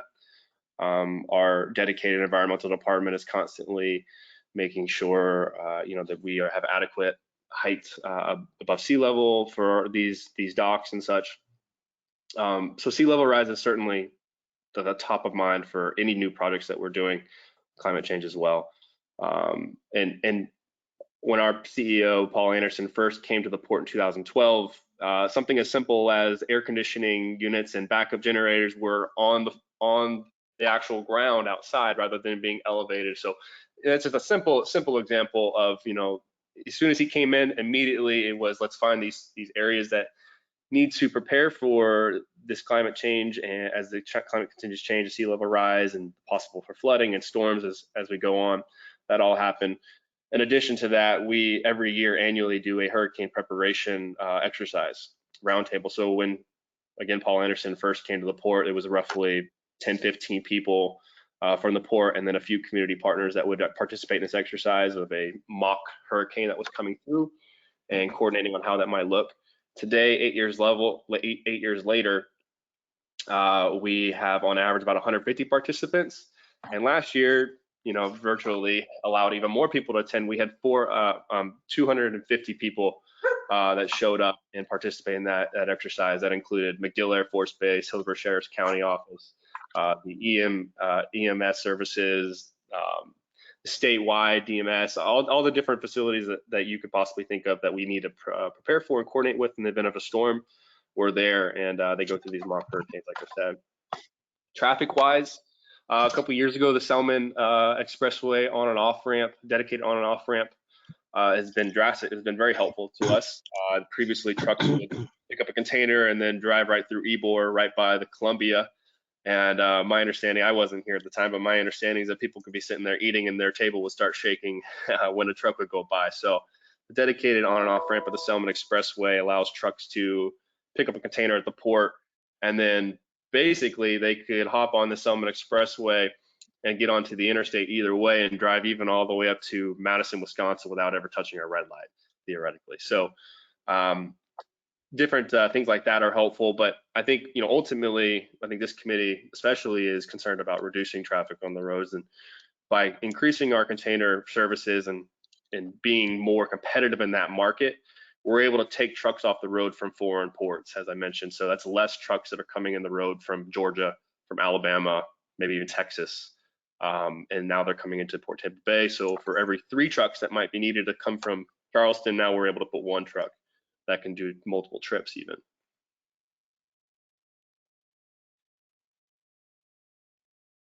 All right. All right, sorry. Just, I'm sorry, I had a follow-up. Please, go ahead.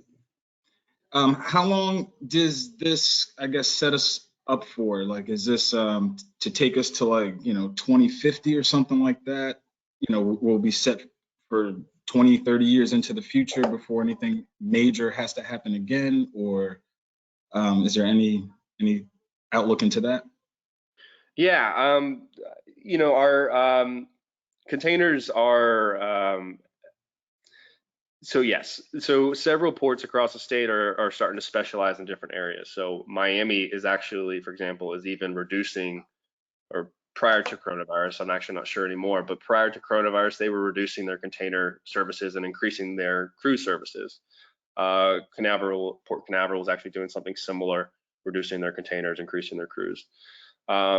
Jacksonville is increasing their containers, decreasing different things, and increasing their fuel and bring importations as well. So yeah, so with that in mind, Port Tampa Bay is well positioned to drastically take on a lot of those container services the other ports are now saying that they don't want to have because they want to focus on cruise.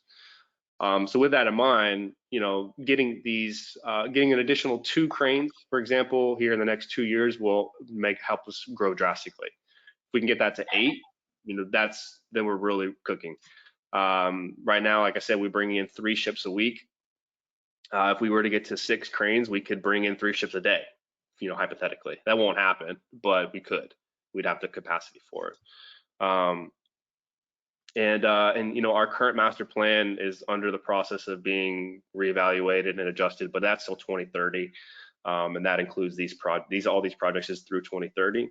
And I'm pretty sure that master plan is being updated to a 2050 master plan. So stay tuned for further planning. Thank you. Okay. Any further questions or comments of Matt? Hello. Yes, David Bailey. Yes, thank you, Matt. Thank you, Chair, for recognizing me. Matt, thank you for the presentation. I noticed in the presentation it was shifting to taking trucks off the road by using, I guess, the barge that went in between us and, say, maybe Texas and hit a couple ports in between. My question is, I didn't hear, and I apologize if I missed it, anything with respect to rails. Is there a limitation with the rail system with CXS that is not allowing you to put more product on the rail system and utilize that better? Or what help me understand why rail is not being used? I guess either let me know if it's being used, if it's being maximized and it's used, or are there some restrictions why you can't maximize the use of rail? Yeah, absolutely. Great question. When I had mentioned containers coming up from Mexico and Texas through rail, it's not a bad thing. But by coming across on barge across the Gulf, it's cheaper. It's actually quicker, and it's an additional new source and route. So there's still containers coming into the port via rail through that route, but now we're also able to do it by barge.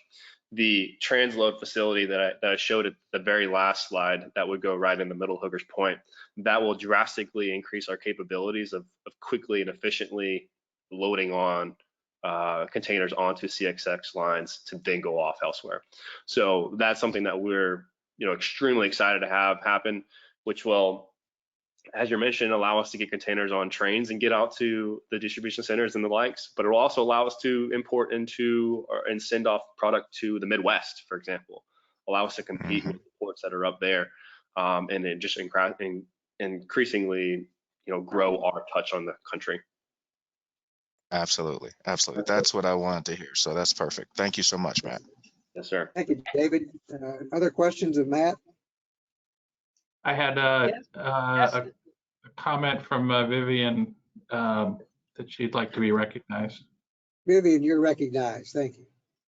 Thank you. I keep trying to use the chat to say my hand is raised and I don't think it's working. So thank you for finding me, Rich. Couple of questions, or I'm sorry, a couple of comments and one question. First comment is I'm glad that Mr. Floyd brought up the additional preemption bill being proposed in Tallahassee that would take control away from our local community control away from our ports. I think it underscores the importance of tracking those preemption bills, the importance to our communities and to transportation specifically. I would also like to comment that I'm sure Mr. Floyd would appreciate, in the name of accuracy and transparency, that impacts to the nesting grounds on the spoil islands is not completely avoided year round.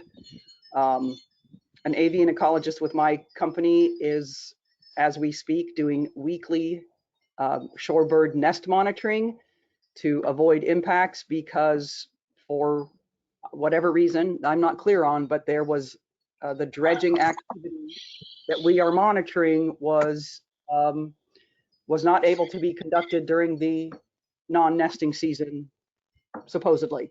So I just wanted to clarify that, because the port does not completely avoid potential impacts to those nesting colonies. And then my question is regarding the channel deepening. As much as the port undertakes all precautions necessary, I know that there are some environmental impacts that cannot be completely avoided. The siltation, sedimentation, that is the collateral damage from the dredging, potential impacts to marine species such as manatees.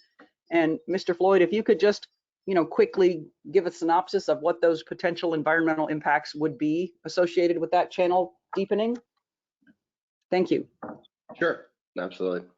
So yeah, you're absolutely right. Talking about the nesting islands first off, and we do our absolute best to dredge. Our annual dredging schedule is scheduled around the nesting season. However, there are times where we may need to do emergency spot dredging.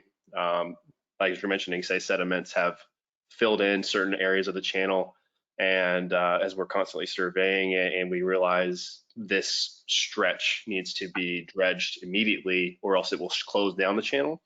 Unfortunately, we have to then emergency dredge sometimes, and obviously we want to avoid that at all times. It's out off our schedule. As you mentioned, it does impact the bird nesting seasons, but then also it's costly. We can't afford to make a container ship stay out and wait while we clear the channel. We have to do this consistently, and that's the main driving point behind this study to deepen the channel and possibly even widen the channel somewhat to allow ships to properly and safely pass each other when that needs to happen. Your question around environmental impacts, yeah, absolutely. There are, I'm not an environmental expert by any means, but obviously ships moving in and out of the channel does have an environmental impact. We try our best to mitigate that through several projects through our department and environmental department. The Army Corps will take those environmental impacts into consideration in their study. And that could come into play of how deep it might go, how wide it might be, if it does deepen, if it will widen. Again, all of that is completely up to the study that the Army Corps conducts and what the results are of that, and their priorities even. The great thing about it is that the channel is actually, again, 41 miles long. 95% of the channel is actually already in excess of 50 feet down. And we're hoping to get to 47 feet deep across the whole channel. So we're talking about 5 to 10% of the 41-mile channel that actually will need to be physically dredged deeper. The rest of it will largely be left untouched.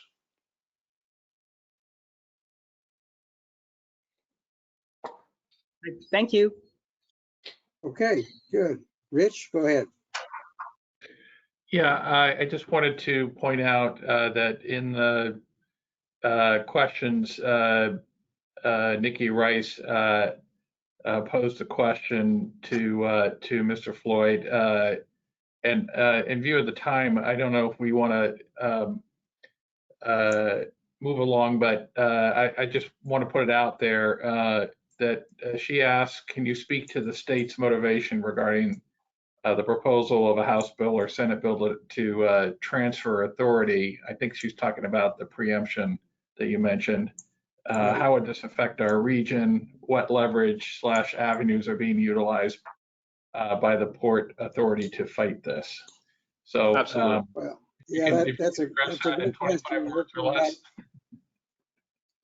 Go ahead. Absolutely. And if you may, I actually have an 11 o'clock meeting with Representative Mike Beltran on this topic. So if this could be my last question, I would really appreciate it. Sorry if that's off plan, but yeah. So this proposed bill is by Representative Spencer Roach and Senator Jim Boyd. Jim Boyd is down in the Manatee County area, Bradenton area. This stems from an incident down in Key West where the citizens put up an initiative to stop, not stop cruise vessels from coming in, but to limit them drastically.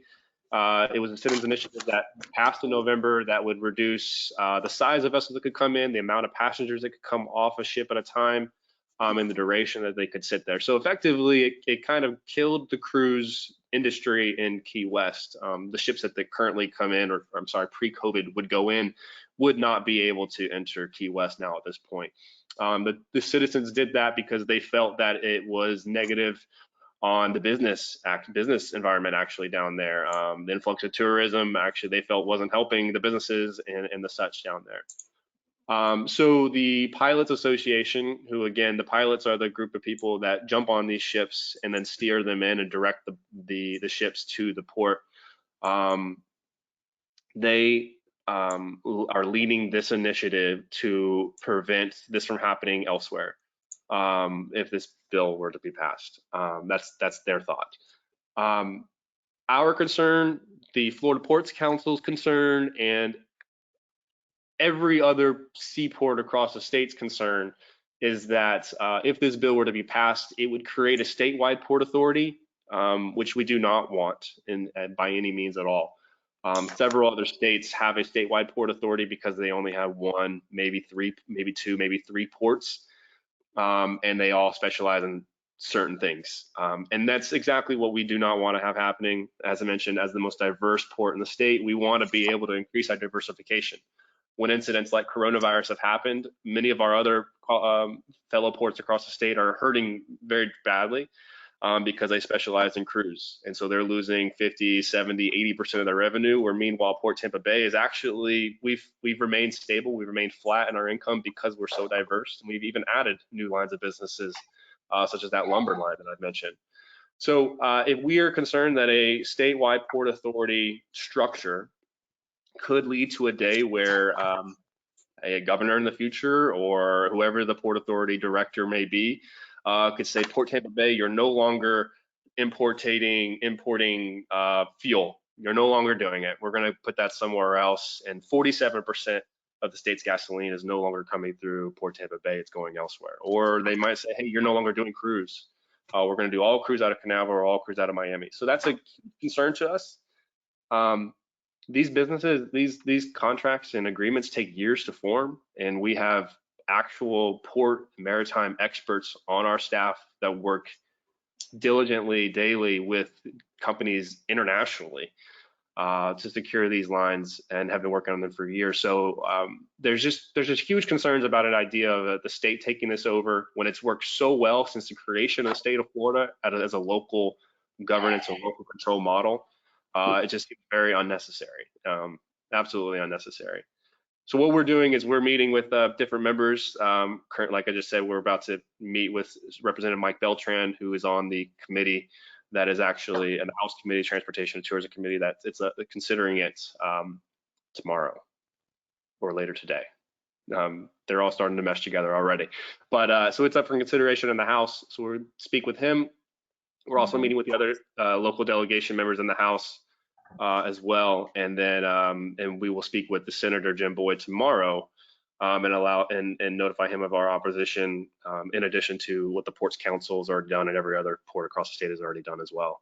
So hopefully we can get them to Either we can get this bill to die and not pass, or you know, I mean, if they were to change it to something that is specific to Key West, then it at least takes it out of Port Tampa Bay's hands and prevents it from this statewide structure idea. Thank you, Matt, and thank you for taking the time to be with us. Stephen, do you have a quick question in respect to Matt's time?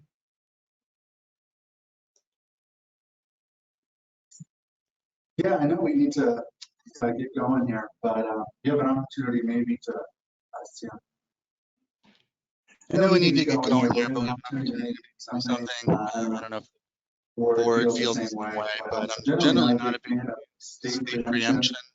And this particular one feels like it won't be good for Hillsborough County sport. What do you guys think about voicing our opposition? That's through a motion to let the MPO know.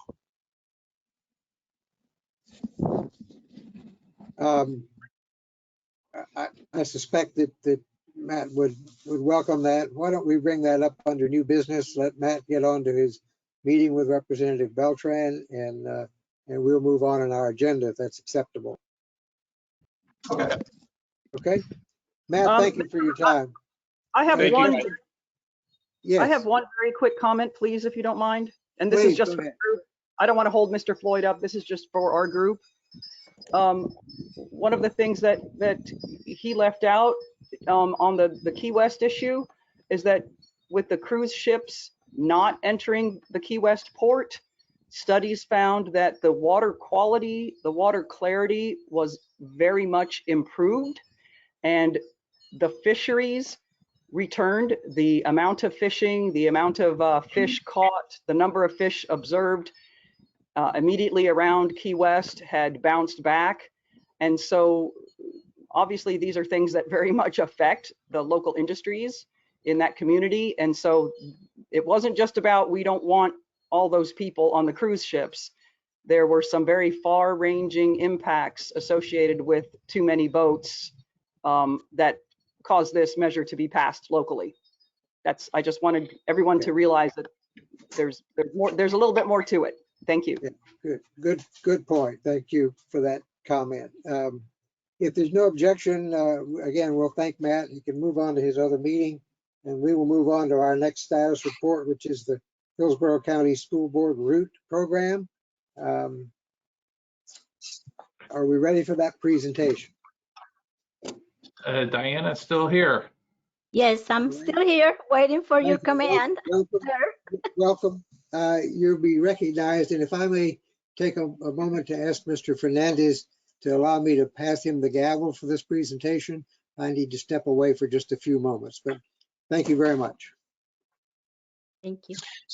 I got your gavel, and if I might, Chair, still, before the meeting started this morning, one of our members here in the room indicated that they were going to need to leave early. I'm not sure if that's still the case, and I don't want to out anyone, but if we have, and it looks like we have some things piling up in the queue that might require motions and possible quorum action, we may be losing that quorum at some point here in the next half hour to 45 minutes. I just want to make sure it doesn't catch anybody by surprise. Good point. And we'll try to move along. I'll be back. All right. Thank you. I have the stick. Thank you. Okay. Diana, do you want to run your, shall I make you the presenter? Yes, please. All right, let me see if I can do this. Oh, I have faith.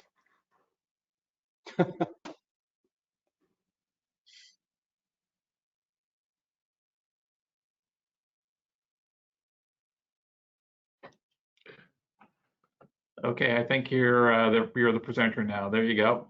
Can you see my screen? Yes, ma'am. Awesome. Okay, then let's get this going. Good morning, everyone, and thank you for having me. It's been a very interesting morning, so I hope I can still have some of your attention today. My name is Diana Ramirez, and I'm with Hillsborough County Public Works. Today, I'm going to share with you some information on what will be sorry, I'm still thinking about the port. Will provide a picture of what at Hillsborough County, what we're doing to improve our safe routes for students. The future is not something we enter. The future is something we create, says Dr. Leonard.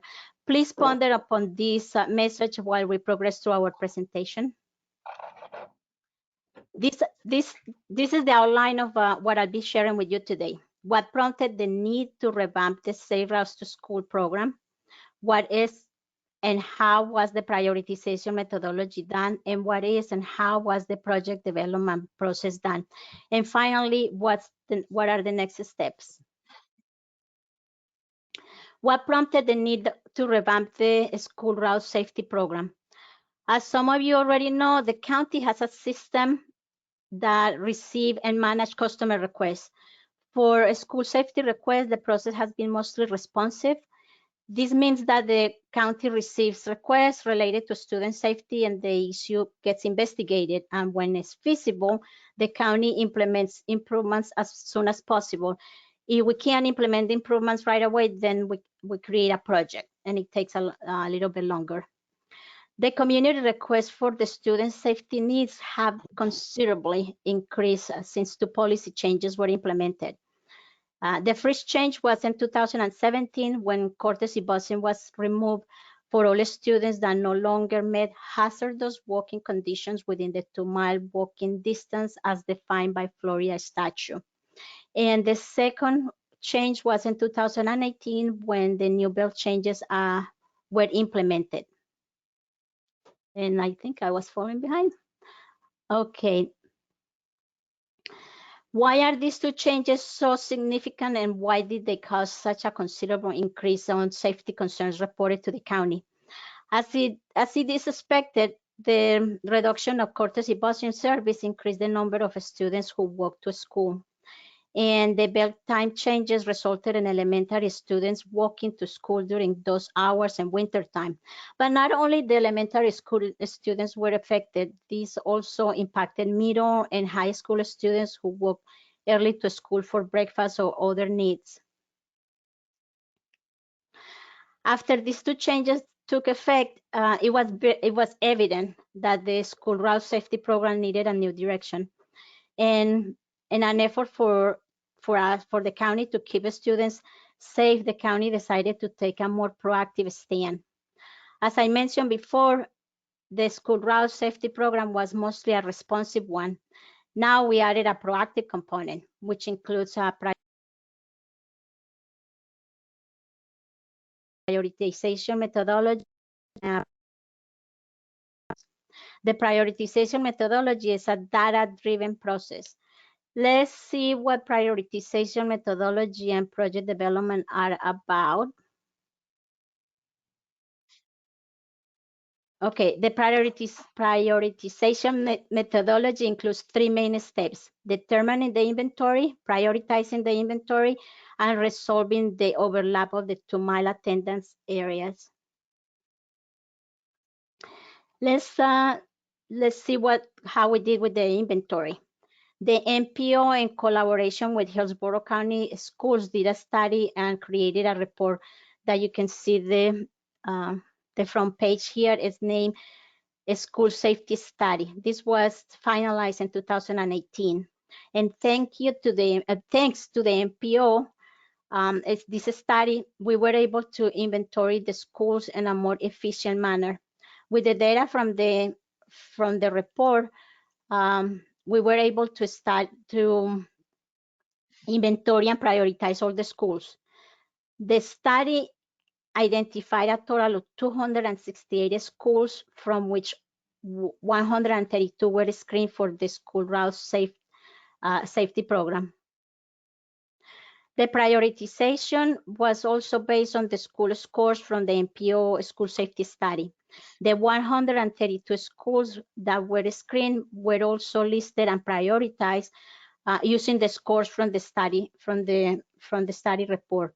The lower the score, the higher the priority. Once the schools were prioritized, they were plotted in GIS with their respective 2-mile attendance areas. When the schools were plotted in with the respective areas, the overlap became clearly visible. And I would like for you guys to imagine these three rectangles were like semi-transparent and one on top of each other. You can see it will become a big colorful dot. The issue could have caused to account for walking routes more than once or twice. What is the reason these schools overlap? They overlap because elementary schools feed middle schools and middle schools feed high schools. How did we resolve the overlap? We resolved the overlap by categorizing the schools into primary or secondary.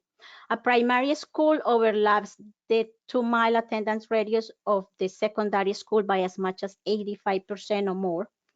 And once the primary and secondary schools are identified with the 85% or more overlap, the secondary school is renamed to be a tag-along.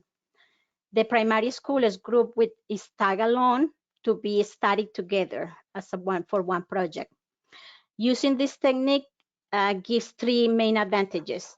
First, eliminates double or triple counting of school routes when identifying the areas for individual schools. Second, during planning, shared routes are identified. Therefore, these routes can be improved at the same time to benefit more than one school. And third, this way the available dollars are stretched and better used. The project will benefit more than one school, and which will require less dollars for improvements that if we were to do one school we would address one school at a time. The next step is to determine what kind of improvements are needed for each school and for the primary and tag-along schools as a group. We took the first three schools on our prioritized list and worked on creating the project development process. This school included 2 primary and 1 tag-along. The 2 primary schools were Pierce Middle and Little High. Pierce Middle was ranked number 1 on our list and Little High was ranked number 2. The third school, which is the primary, was a tag-along of Pierce, which is Alexander Elementary. These 3 schools are less than a mile away from each other, and Little's and Pierce are areas actually cover Alexander's areas 100%.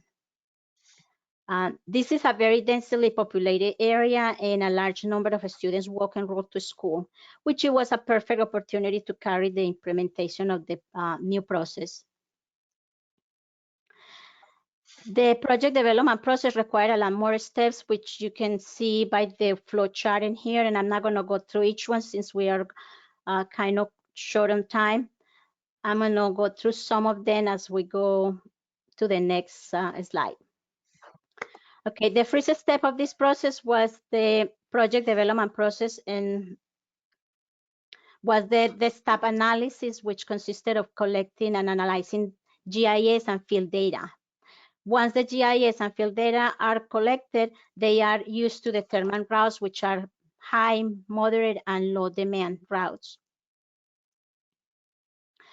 The current slide shows a layout of the high and moderate demand routes. Everything else is low, so we concentrated in these ones. Red lines show high demand routes, and blue lines show moderate demand routes. This new slide shows routes that serve 1 or more schools. Blue lines are routes that serve 1 school. Green lines are lines that serve 2 schools, and purple lines are routes that serve 3 schools. After the routes are identified and categorized, it is time to get input from our stakeholders. For this, we created an advisory committee, or an advisory committee is created for each school, not one for everyone, it's just one each school. The committee is formed of at least one member representing each of the various community groups that you see in the slide, on each circle of the slide. This step is critical because the community members who serve these areas have deep knowledge of the issues we need to resolve. For our first trial of the process with the top 3 schools, we held 2 virtual meetings for each school. The first meeting was held separately with and we shared findings and received input and recommendations. The second meeting, however, was combined for all three schools. We saw that it would work a lot better, and it did because they're so close. We provided updated information and got concurrence and additional input from the committee for the high and moderate demand routes and for the overlapping routes, and for the, at this point, we had preliminary proposed improvements that we brought up to their attention for analyzing and their input. Now, after that advisory committee, a comprehensive field review is performed on the identified routes with the participation of various engineering disciplines in the county and the consultant support. The goal for the comprehensive field review is to identify the safety needs and their locations, and to recommend specific improvements. The recommended improvements are grouped into 3 tiers. Tier 1 are low complexity, easy to implement, and that could take up to less than a year. Please note that the timelines I'm providing today are based on funds being readily available for the project. And our plan was to use a lot of the money from the surtax for advancing this program. So we're kind of waiting to see where we get the money. But since no funding is available, additional money, additional time will need to be added accordingly. Tier 2 improvements are of moderate complexity with minor coordination and require some level of design. And these kind of improvements can take up to 3 years. Tier 3 improvements are of high complexity with major coordination, major impacts and drainage right away, those things, and requiring a higher level of design. And this will take more than 3 years. After all this work is done, which it was fun and it was very interesting, I'm so blessed to have been involved with this program and done this far, accomplished this far.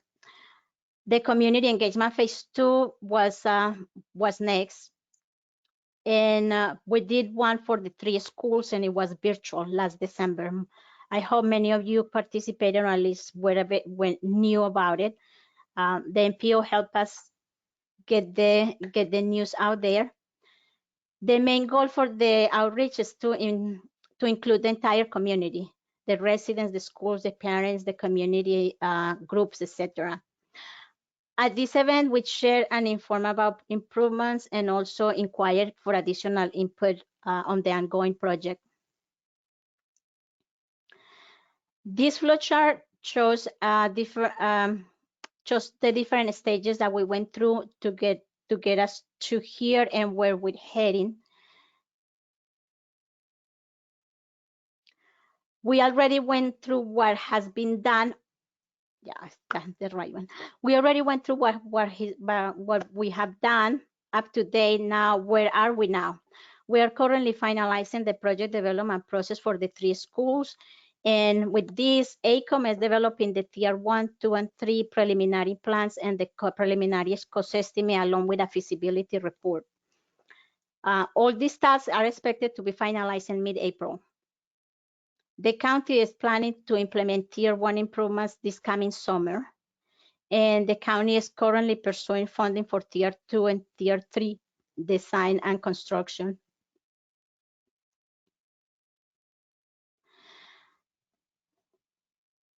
Okay, let's see.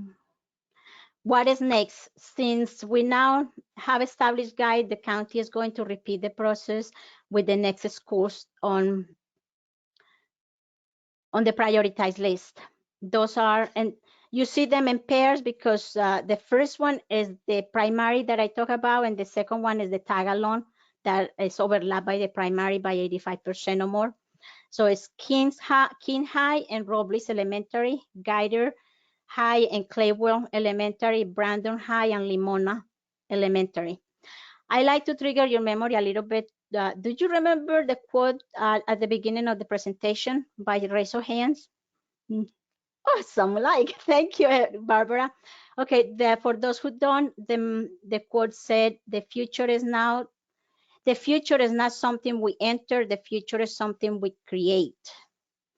So at Hillsborough County today, we are creating a safer future for our students, and we need your help. We need everybody's, need the community's help.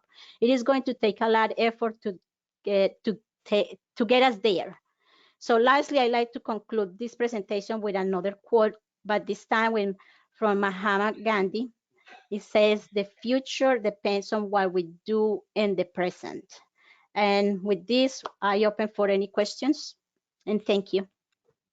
Before we take any questions, I recognize our chair has returned, and I will return the gavel to him with a sigh of relief. Thank you, Bill. I think you were too eager to give up control. Thank you for that presentation. Are there questions of the committee regarding the presentation? Very helpful. Hands raised. All right, I appreciate you. I'm sorry, Stephen Hollenkamp has a question. Hey, thank you, Diana. A quick question. So did you guys look at injuries, the elementary school kids, middle school kids, high school kids, and the injuries and fatalities before this sort of change in 2017 occurred, requiring kids within 2 miles to walk, and then after to see if there was an increase in, if there is an increase in risk, and or sort of at least in terms of the metrics. I'm curious if you have any numbers on that. Thank you. Okay, we did look at the numbers of crashes for pedestrians and bicycles, and we, as the MPO study provided a very good metric, because the study actually looked at the student age, and I'm saying this because it was very, you know, at in the areas, there are accidents and there are crashes, no accidents, there are crashes, but they can be adults or children. So the study did a very good job selecting the time, age, and time frames of school frame time to select that they were related to students. That was one of the metrics they used, and we used that one. And it's yes, we double checked that when we started doing our prioritization as well. Now, numbers, I would not be able to give you numbers right now, and the 2020 is kind of very soon to look at those metrics. The crash data is kind of delayed about a year, so it's going to take us a little bit to look at that data. We have been receiving still more calls for student safety needs, and as I said before, we as a county has two components of the safety needs. So the responsive and the proactive. And the responsive one, we're taking care of anything that comes along until we can get to the school as a priority. And finally, yes, we did look at the crashes. Okay, thank you, Diana. You're welcome. Thank you, Stephen. Other questions from the committee? All right, well, I thank you very much, Diana, for coming and bringing this information to the committee. We always appreciate it, and you're welcome to come back anytime. Thank you. Have a good day. Mr. Chairman, Thank you very much. There is one other question. I'm sorry, we had another question. I missed it. Go ahead. Yeah, so Nikki Rice has written into the chat box, without surtax funding, how do we fund these safety issues within a reasonable time? I don't know if Diana is on, but can you answer that or address it? That is an outstanding question. I like that. Right now, we ventured to apply for 2 grant applications through the Safe Routes to School funding. We just got news last week that there's too much money and that there's only like 7, almost 8 million for the entire state, and that's how much we applied for to get the 3 schools done. But we applied for 2. We did Pierce and Alexander, and then Lido by itself, in hopes that if we don't get all of them, at least we can get one school.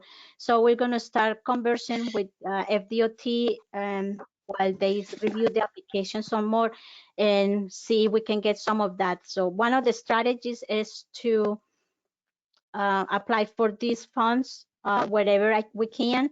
And second is bringing the strategy, the needs to our commissioners and request funding as much as we can too. All right. Thank you, Diana. You're welcome. Thank you. Rich, anything else? Nope, that's it. Thanks. All right. Well, then let's move on to our next item, which is the Flamingo Fairs update. A Hart representative is going to bring us up to date on the Flamingo. Mr. Chair, before this, Rick, I just wanted to note, since I have eyes on here, we just lost our quorum in the room. Barbara Kennedy Gibson retired for the day. Okay. Thank you for pointing that out. Appreciate it. Flamingo Fairs. So this would be Linda Crescentini from Hart. Are you, Linda's online? Yeah. Good morning, Mr. Chair, members of the committee. Can you hear me okay? Yes, we can. Thank you for joining us. Excellent. Thank you. Linda Crescentini, I'm the interim chief financial officer, as well as the director of the project management office for the Hillsborough Transit Authority. And I'm going to give you an update on the Flamingo Fairs today, which is basically an overview of where we are as far as the new components and the critical changes that are going to come with the implementation. Next, please. All right, let me see if I can go to the full screen here.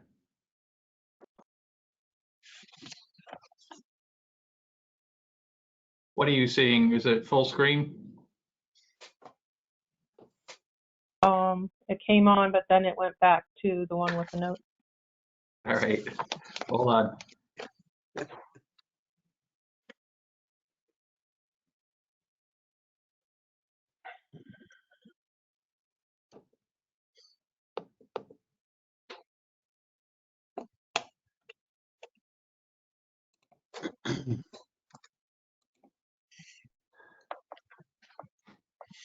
Okay, well, I'm not getting much cooperation here. If you don't mind, can we just go with the slide view? Absolutely.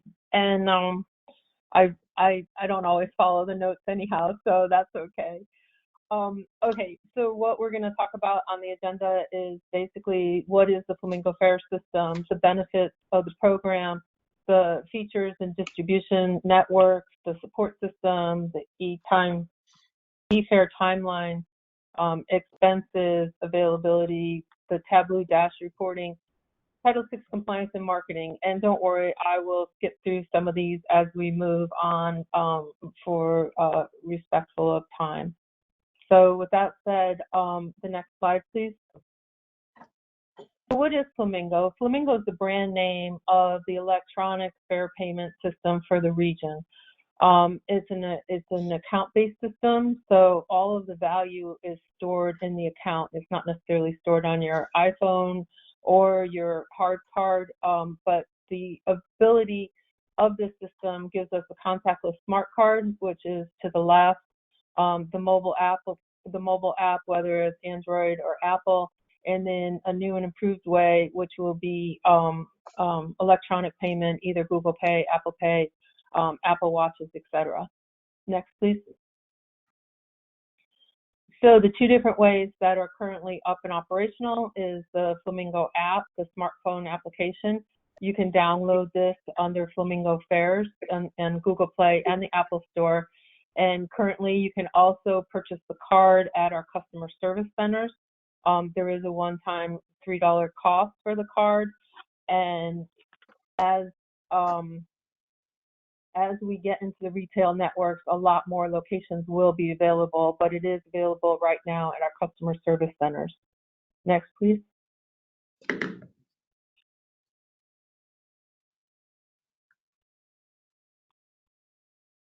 So who are our partners? This is a regional approach. So it was a regional group that was put together. It includes Hernando, the bus, HART, Hillsborough Transit Authority, Pasco, TCPT, Pinellas, PSTA, and the Jolly Trolley, and Sarasota for SCAT. Next, please.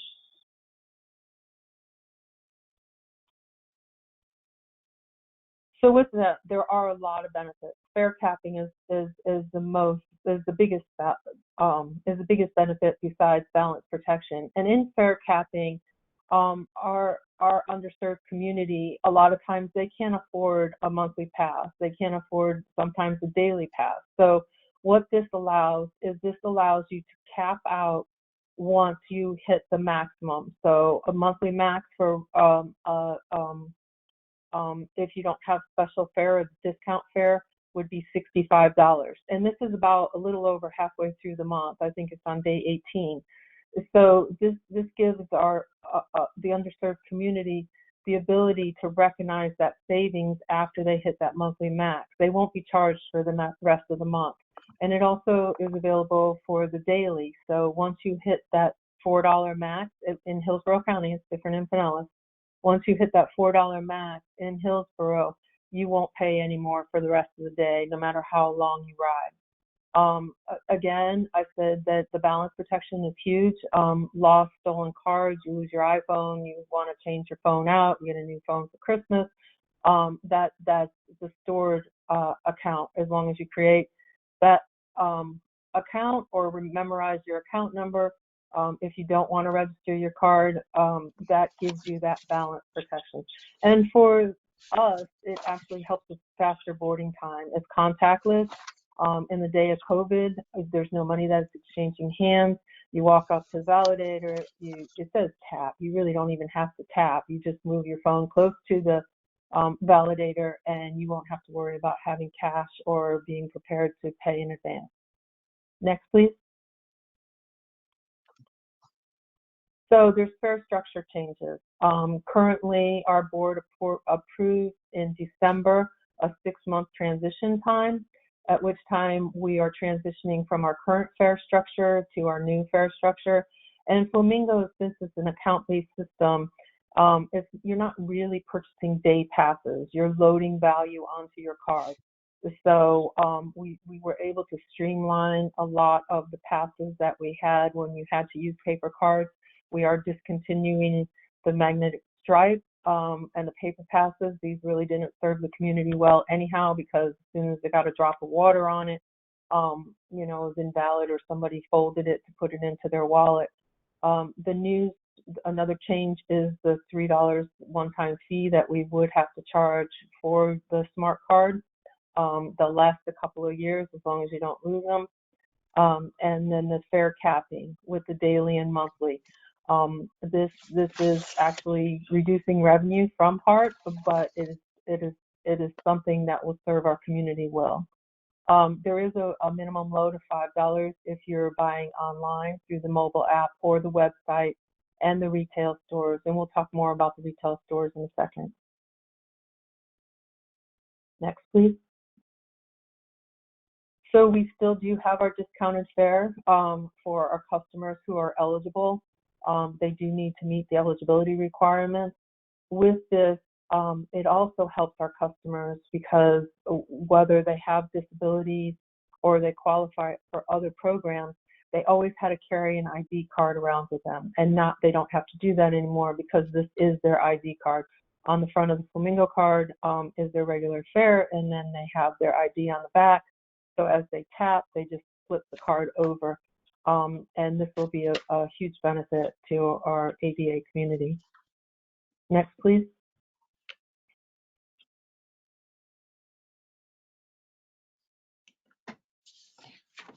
So what is up and operational right now and our distribution centers? So for registration, you can go to our transit centers. Like I mentioned, you can go to the mobile app. We are also having institutional corporate partners, and in that portal, you will be able to, like say USF or University of Tampa or HCC, any of our partners that have a large group of customers, they will be able to manage their own accounts. We'll set them up into an institutional account, and if USF needed to load in 50,000 students at the beginning of the year, they would be able to add and delete as needed without necessarily going through our customer service area, which will be, it gives them independence of full ownership of the program. The Flamingo customer website is up and operational. Right now, you can reload at all of those locations. The retail network, we are just rolling out.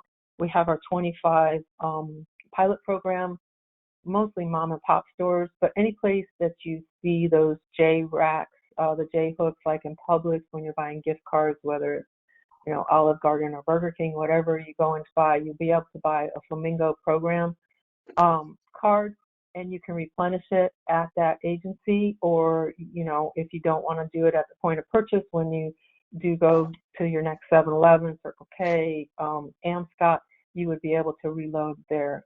Eventually, as soon as we can get this rolled out, we'll have hundreds of locations along the route, so it's easy access for our customers to replenish. And ignore it. Okay, so if you are seeing my notes, it says discount fares won't be available in the app. That's no longer true. We have worked with our developers to be able to have discount fares for those who qualify on the app. Next, please. This affects everyone in our agency as well as all of our external partners. I won't go through that, but it's an awful lot of support behind the scenes. Next, please. And people always ask, why has it taken so long? So a project typically takes 3 to 5 years. Some closer, larger ones, as you can see, Seattle, Washington, Philadelphia, those are taking closer to 10 years. It's an extremely complex system to make it simplified for customer use. HART is right at the 4-year mark with our regional partners. Michigan, who was able to accomplish that in 3 years, they're a single entity. Like I mentioned before, we have our regional partners with all different kinds of fares. None of our fares match each other, so it was pretty complex writing the supporting code to be able to support that in the reconciliation that happens behind the scenes to each of those agencies. Next, please. This just shows you how the project was funded. Most of the funds came from the federal, state, and some are HART cash funds. PSTA was our biggest partner for the implementation. It's a $12 million project. Right now, we spent just around $9 million. Next, please. So with that being said, we had talked about this, all the availability, the use of the smart card. Our go live date was March 1st of 2020. And needless to say, at that point in time, things drastically changed. So, taking a bad situation and making it good, we have not gone to the public. This was by our riders right now that are using it are by invitation only. And our adoption rate is really, it seems to be that everyone's happy with the system, and we're really getting the adopted riders. We will start our marketing campaign within the next week or two. So you'll see bus wraps and shelters and pamphlets that are being handed out, as well as bringing on our retail networks. It gave our staff the ability to be system ready. So without having that huge influx of folks on the system, we've been able to really practice over the last year. Next, please.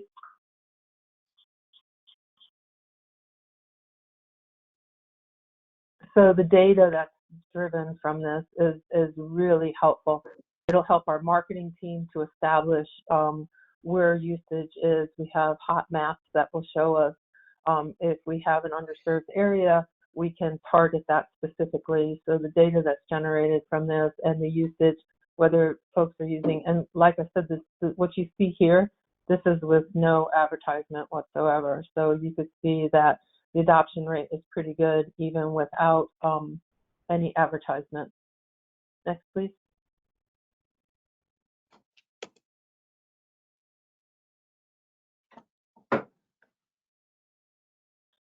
And so This just shows the proposed changes in the fare system.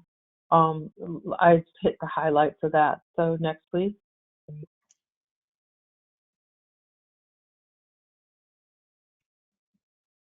We did a lot of Title VI outreach, several hundred people, and different programs to make sure that we're following the federal guidelines, and with our public engagement. Any comments that were brought up were mitigated, and we're always looking to improve. They're trying to sell me a warranty for my car. And make sure that we absolutely address any of the concerns that we have with the Title VI community. Next, please.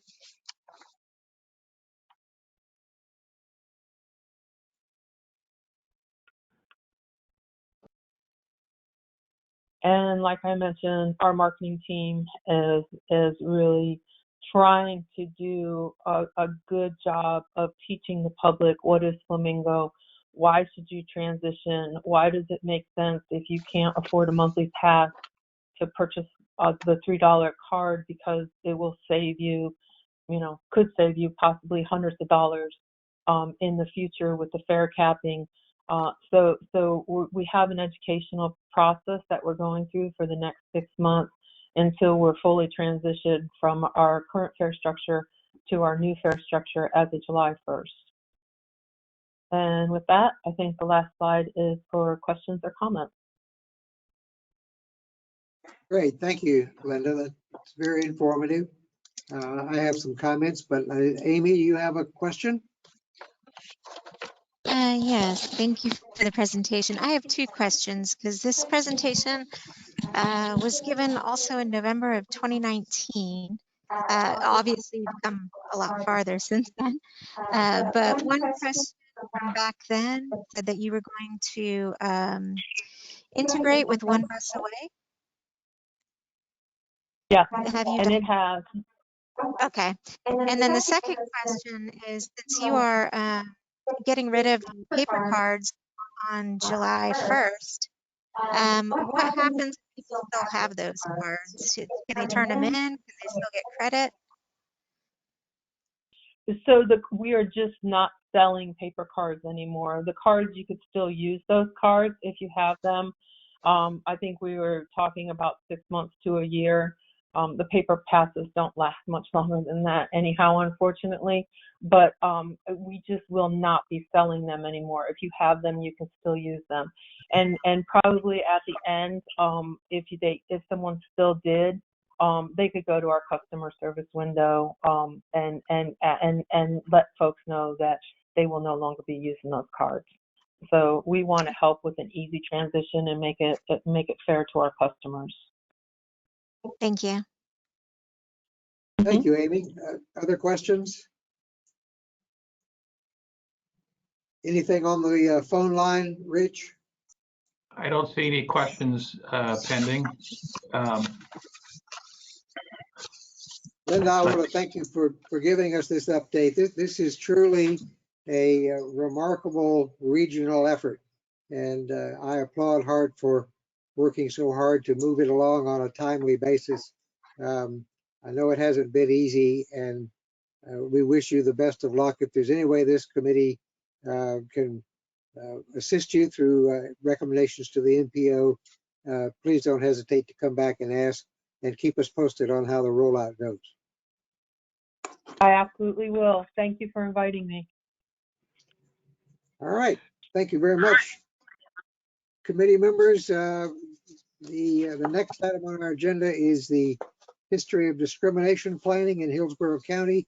Joshua Barber, are you going to give this status report? Mr. Chairman? Yes. In view of the time, I've asked Joshua if he wouldn't mind if he would mind deferring this to a future meeting. I think the hour grows late and we haven't gotten to unfinished business. And it's a great presentation. I don't want to minimize its importance, but I think we might want to move to unfinished and new business. Thank you, Rich. I'm support that, and we will thank Joshua for agreeing to defer to a future meeting. So let's move into unfinished business. The first item on the agenda is the Selman South project development. And Rich, you noted on the agenda that there's some comments due within the next week or so on this project. That is correct. And we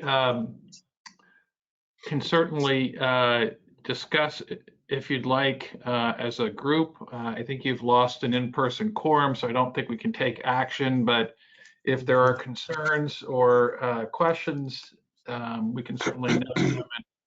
Mr. Chairman, you can relay those to the board in your chairman's report. Okay.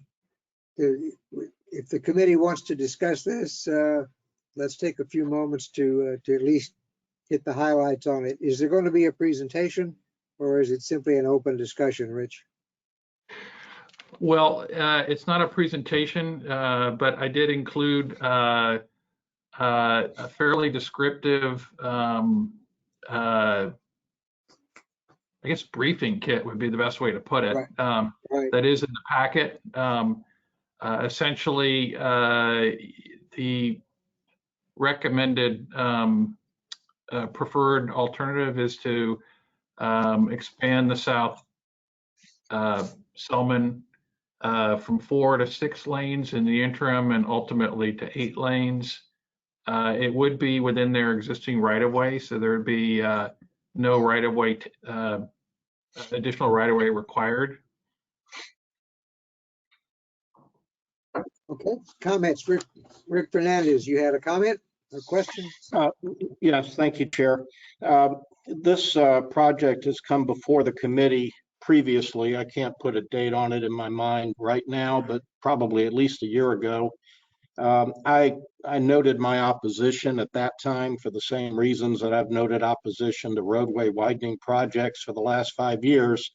For purposes of today and because of timing, I'd like to associate myself with the comments made by Chris Vella during the public comment section of this meeting, and would hope that his comments, along with my association, could be communicated to the main board. I assume Chris will be there for whatever meeting they have when this will be addressed as well.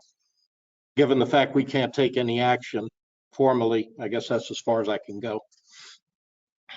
Okay. Thank you. Rich Clarendon, can you clarify what, for the committee's benefit, what comments are expected by the March 8th deadline, and to whom should they be addressed? Sure. Yeah, individual citizens and others can certainly communicate directly with the Expressway, Tampa Hillsborough Expressway Authority. Let me see if I can go to the last page here. Yeah.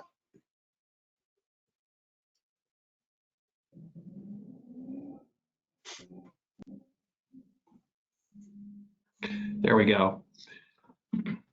So there's a comment form at the web address given there. You can email comments as well, or send mail through the U.S. Post to the address that's given there. And again, all of this is in your packet. So individuals can certainly go on record speaking for themselves. Okay, thanks, Rich. Are there other comments or questions regarding the Selman extension or the Selman expansion project? I don't see any other hands. I'm sorry, Rick Pringle's recognized. Just briefly, Mr. Chair, I was wondering if Rich could answer whether there had been any community outreach meetings done in Hyde Park or surrounding areas regarding this project. Yeah, there actually was a public hearing, I believe. Might have been within the last couple of weeks, if I remember properly. It was held, I think, at the Tampa Convention Center, and it was in person. Okay, and maybe we could get, I'm assuming you don't have it off the top of your hand, but I'd be curious to some of the feedback from that meeting from residents. We can ask. I mean, I guess where I'm going with this is, I'm very curious to see, because there are a lot of wealthy homeowners that surround the expressway there, and my general assumption is that they're probably not pro this project, but I'd certainly like to know what the community input is before we have to take any action on this project. That's all. Thank you.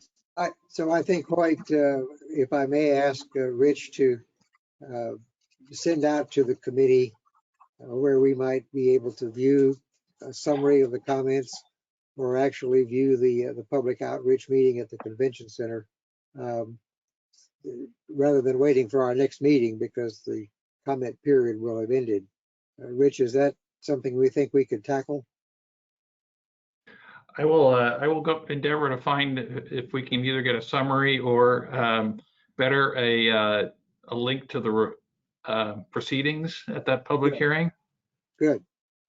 Okay. All right. Are there any other comments or questions, Mr. Fernandez? Thank you, Chair. I'm sorry, very quickly. When this came before us previously, I made a request regarding a study focused on traffic counts. And I was advised at that time that that recommendation or request would be passed on to the THEA board. I have a feeling that it probably wasn't received well, and probably no action was taken, but hope springs eternal. And I am curious if there was, in fact, a traffic count analysis done projecting into the future that would in any way support the suggestion that this roadway should be expanded by the extent suggested in this PD&E presentation. If I can address that, and I'm not intimately familiar with this particular project development and environmental study, but typically there is a traffic analysis that is done, and I'm sure is documented. And if I can find it, I will provide that along with the feedback, the public feedback from the Expressway Authority. Thank you. Okay. Any other comments on the expressway widening project? All right, seeing no other hands on that issue, let's move to the T-BARTA CAC report. Rick Richmond, we finally got to you. Yes, thank you. Good afternoon, good morning. 7 more minutes left in the morning. I will be very brief, but we last met in February, the T-BARTA CAC committee, and I'll just highlight 3 things just worth noting. And if there's more curiosity, I would encourage the members to go to the T-BARTA website. One is a transportation disadvantage pilot program that T-BARTA has started. It provides a regional network across all T-BARTA counties, all 5 T-BARTA counties, and this is a transportation program that the counties, there is no inter-county transportation disadvantage network. It's only within counties. So this T-BARTA has stepped in and is doing a pilot program to enable cross-county transportation services to the disadvantaged. The other item is an update on the regional rapid transit. They have selected a locally preferred alternative, and that is alternative 3. It's approximately 13 stations, 2 inline stations, no dedicated lane across Howard Franklin, and dedicated freeway BRT lanes in Hillsborough, Pinellas, and Pasco. That is, there will be dedicated. And lastly, I will note that there is a Senate Bill 1130 that has been filed in the Senate, Florida Senate, proposing to dissolve T-BARTA in June of 22. That's still going through the House, but just to put it on the radar because things could change. So anyways, that's my report. I appreciate the time. Okay, thank you, Rich. Any comments or questions on the T-BARTA activity? Yes, Hoyt Pringle. Actually, I'll just wait till another meeting. I realize every time I speak, I'm pushing this later and later, and I've probably spoken enough today. It's not important enough. We'll talk later. Thanks. Well, I think this is an issue of interest because the House Bill 1130 submitted by Senator Brandis, the Senate Bill 1130, will abolish T-BARTA. It does not have a companion bill in the House, as Rick Richmond mentioned, and without a companion bill, it will not move. T-BARTA is looking into what sort of response and outreach program they need to put into effect in order to try to overcome the objections of Senator Brandis. So if you're interested in that issue, it is of significance to Hillsborough County because, as Rich mentioned, the RRT has selected a preferred alternative, 13 stations, the majority of which are in Hillsborough County. And there is a county commissioner from Hillsborough County who sits on the T-BARTA board who is very much not in support of this particular RRT. And I just wanted to bring those items to the committee's attention. Any other comments on the T-BARTA report? All right. The next item also of interest is the status of the Charter County surtax report. Dr. Wong, are you going to give that report? Unfortunately, I think Johnny had another commitment, and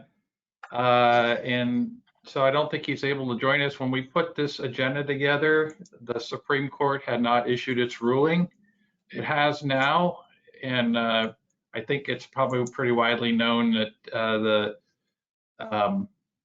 surtax was invalidated. If you'd like, we can address this at a future meeting.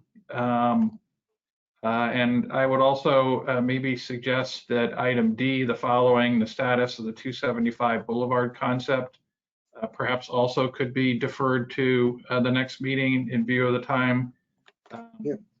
I think that there were a couple of items under members' interests that we might want to take up or at least discuss in the remaining time that we have. All right, I'm fine with those suggestions for deferral. But I would like to put the status of the sales tax back on the meeting agenda for next week because I think that's one that we need to get is all the information we can that's current as of that point in time in order to help guide the MPO as to any recommendations they may make to the county commission. So there were a couple of items that were deferred over until new business. We don't have a quorum, but we certainly can discuss those items, and I'd be happy to take the sense of the committee in my report to the MPO board.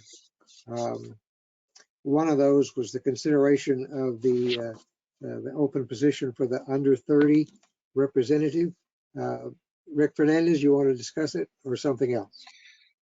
Well, my recollection, and this could be wrong, was that we had two things kind of in the queue after member interest. One was the under 30 alternate, and the other was a tip workshop that Amy suggested. There might have been something else, but those are the two things I noted. I'd like to just underscore, if I might, first, the tip workshop request. I absolutely agree that that is something we should be looking to do sooner rather than later. I've been involved with tip hearings now since 2015, and they still confuse the hell out of me from time to time.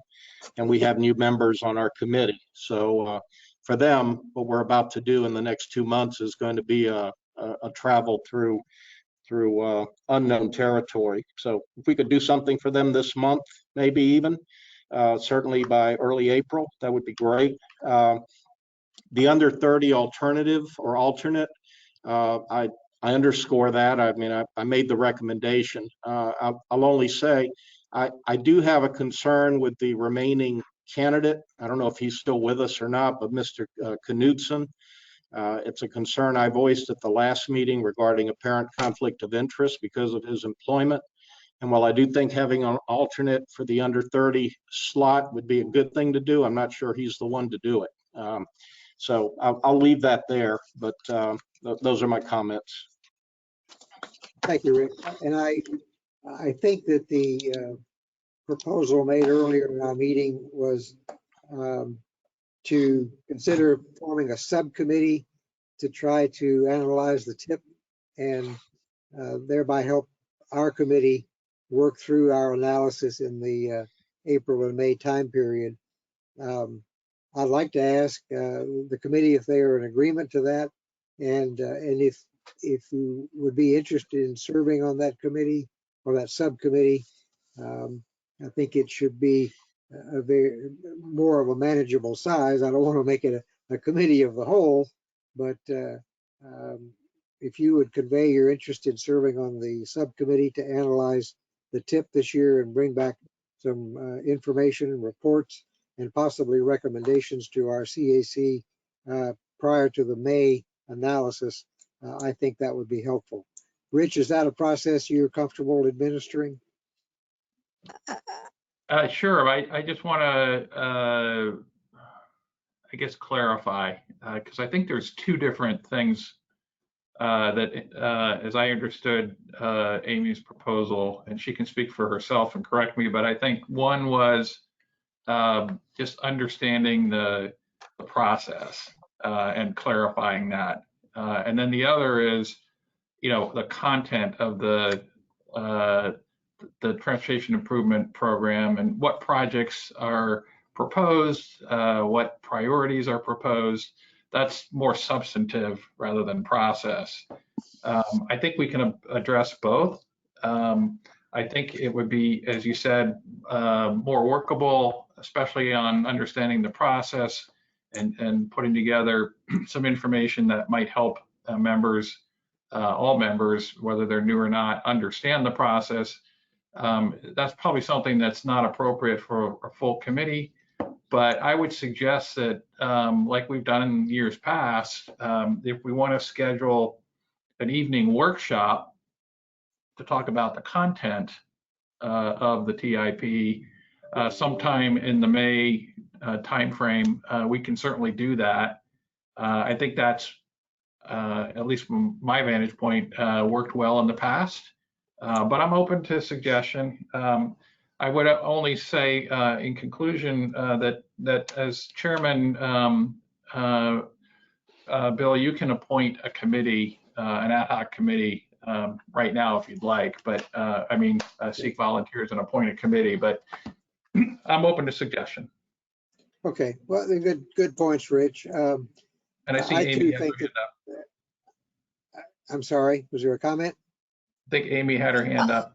Yeah, and I was just going to say, Amy, I think the workshop last year was very helpful, and so I think we should try to do both, and then I'll recognize Amy for comments. Yes, go ahead.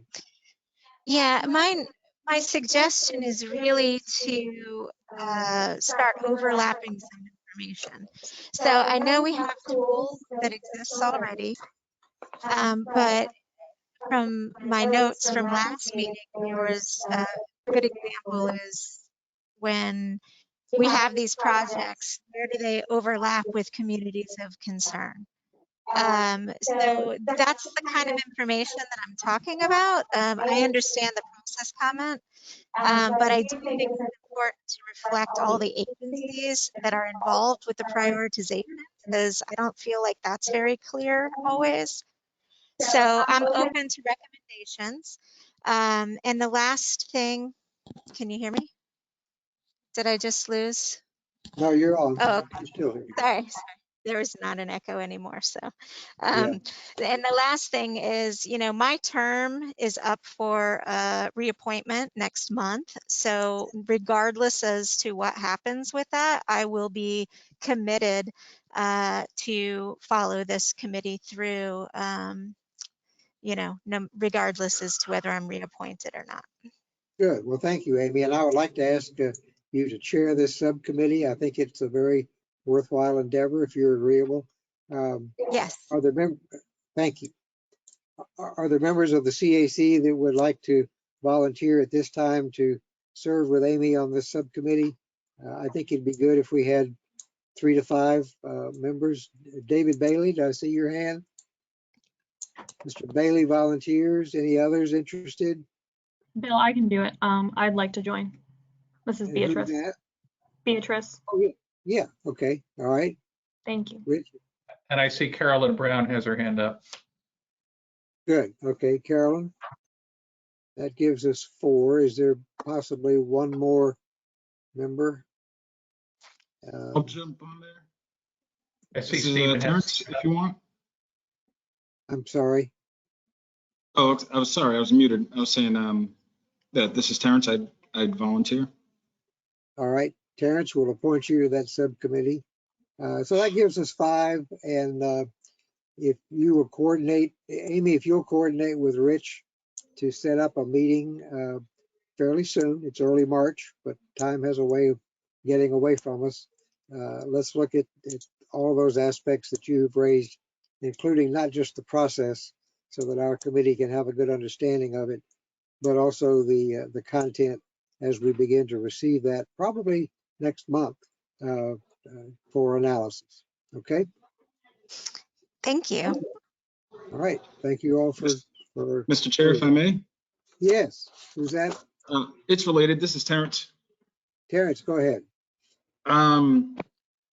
From my request last month to have I-75 Gibsonton intersection moved up, what happened with that? I mean, I just don't know the process. Does it go up to the MPO, I guess, right away? I just want to make sure it doesn't fall through the cracks and that they either say yes or no or something.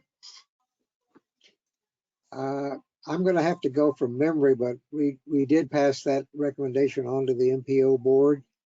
Rich, do you have any further report on the status of that suggestion? No, it was reported in, you reported it to the MPO board as a recommendation from the CAC. I think the reality is that this was in reference to projects that are in the FDOT's 5-year work program. And I know they're interested in advancing that project. It is going to be a what's called a diverging diamond interchange. And I think, the next stages are design. But in order to advance it, something else would have to drop back. So it's kind of a zero-sum game, if you will. And I don't know if they're ready to do that. But when we talk about priorities as in the context of the TIP in the next couple of months, let's keep that in mind, and we can certainly go on record as a committee to see if there's any way that could be moved up. I will say that the Department of Transportation is struggling to keep their program intact, given the reduction in funding due to the pandemic, and a number of projects had to be moved back, most notably the West Shore interchange. So it's going to be a challenge, but hopefully as the economy recovers and funding is recalibrated, that project could be advanced. So that's about as much as I can tell you. Okay, well, let's keep it on our radar, and let's see if there's any change in the status. We have a remaining item on our agenda, which is the response to the Turnpike projects. Rich, does this warrant discussion, or is it an action item? No, it's not an action item. It was something that was included, I believe, or asked at your last meeting about the status of, well, 2 things. One was does the Veterans and Suncoast Expressway generate a surplus for the Florida Turnpike enterprise? And the answer was yes. And then the other other question had to do with a project in Pasco County to connect to, I think it was Overpass Road. And I think that is a locally funded project that's being developed in cooperation with the Turnpike enterprise. Okay, so good. That I just wanted to follow, circle back on that. Good. No, I appreciate that update. Is there any other new business or unfinished business to come before the committee at this time? Sharon, thank you for staying with us. I'm sorry, this is Terrence Trott again. I have just one request. Yeah. Is it possible to have somebody talk to us about like social media with what we do, like where we can access everything? How people are notified when there's public hearings and things like that. I don't feel like we're using our social media enough, and there's more that can be done. So I just wanted to see if somebody could come talk to us about what's going on. Is there a comprehensive program with like a single point of contact or what? Yes, we can certainly talk about that. I'll make a note to include it on a future agenda. Yeah, that may be something that Lisa Silva could come and give us some clarification on. Any other new business or other items come before the committee? Well, listen, thank you all for hanging in there. Thanks to those of you who made it into the county center to help us get a quorum. Sorry I couldn't be with you, but I'm sure I'll join you next month. If there's no other business to come before the committee, we will stand adjourned for this meeting. Thank you again. Thank you, Bill. Thank you, everybody. Oh, God.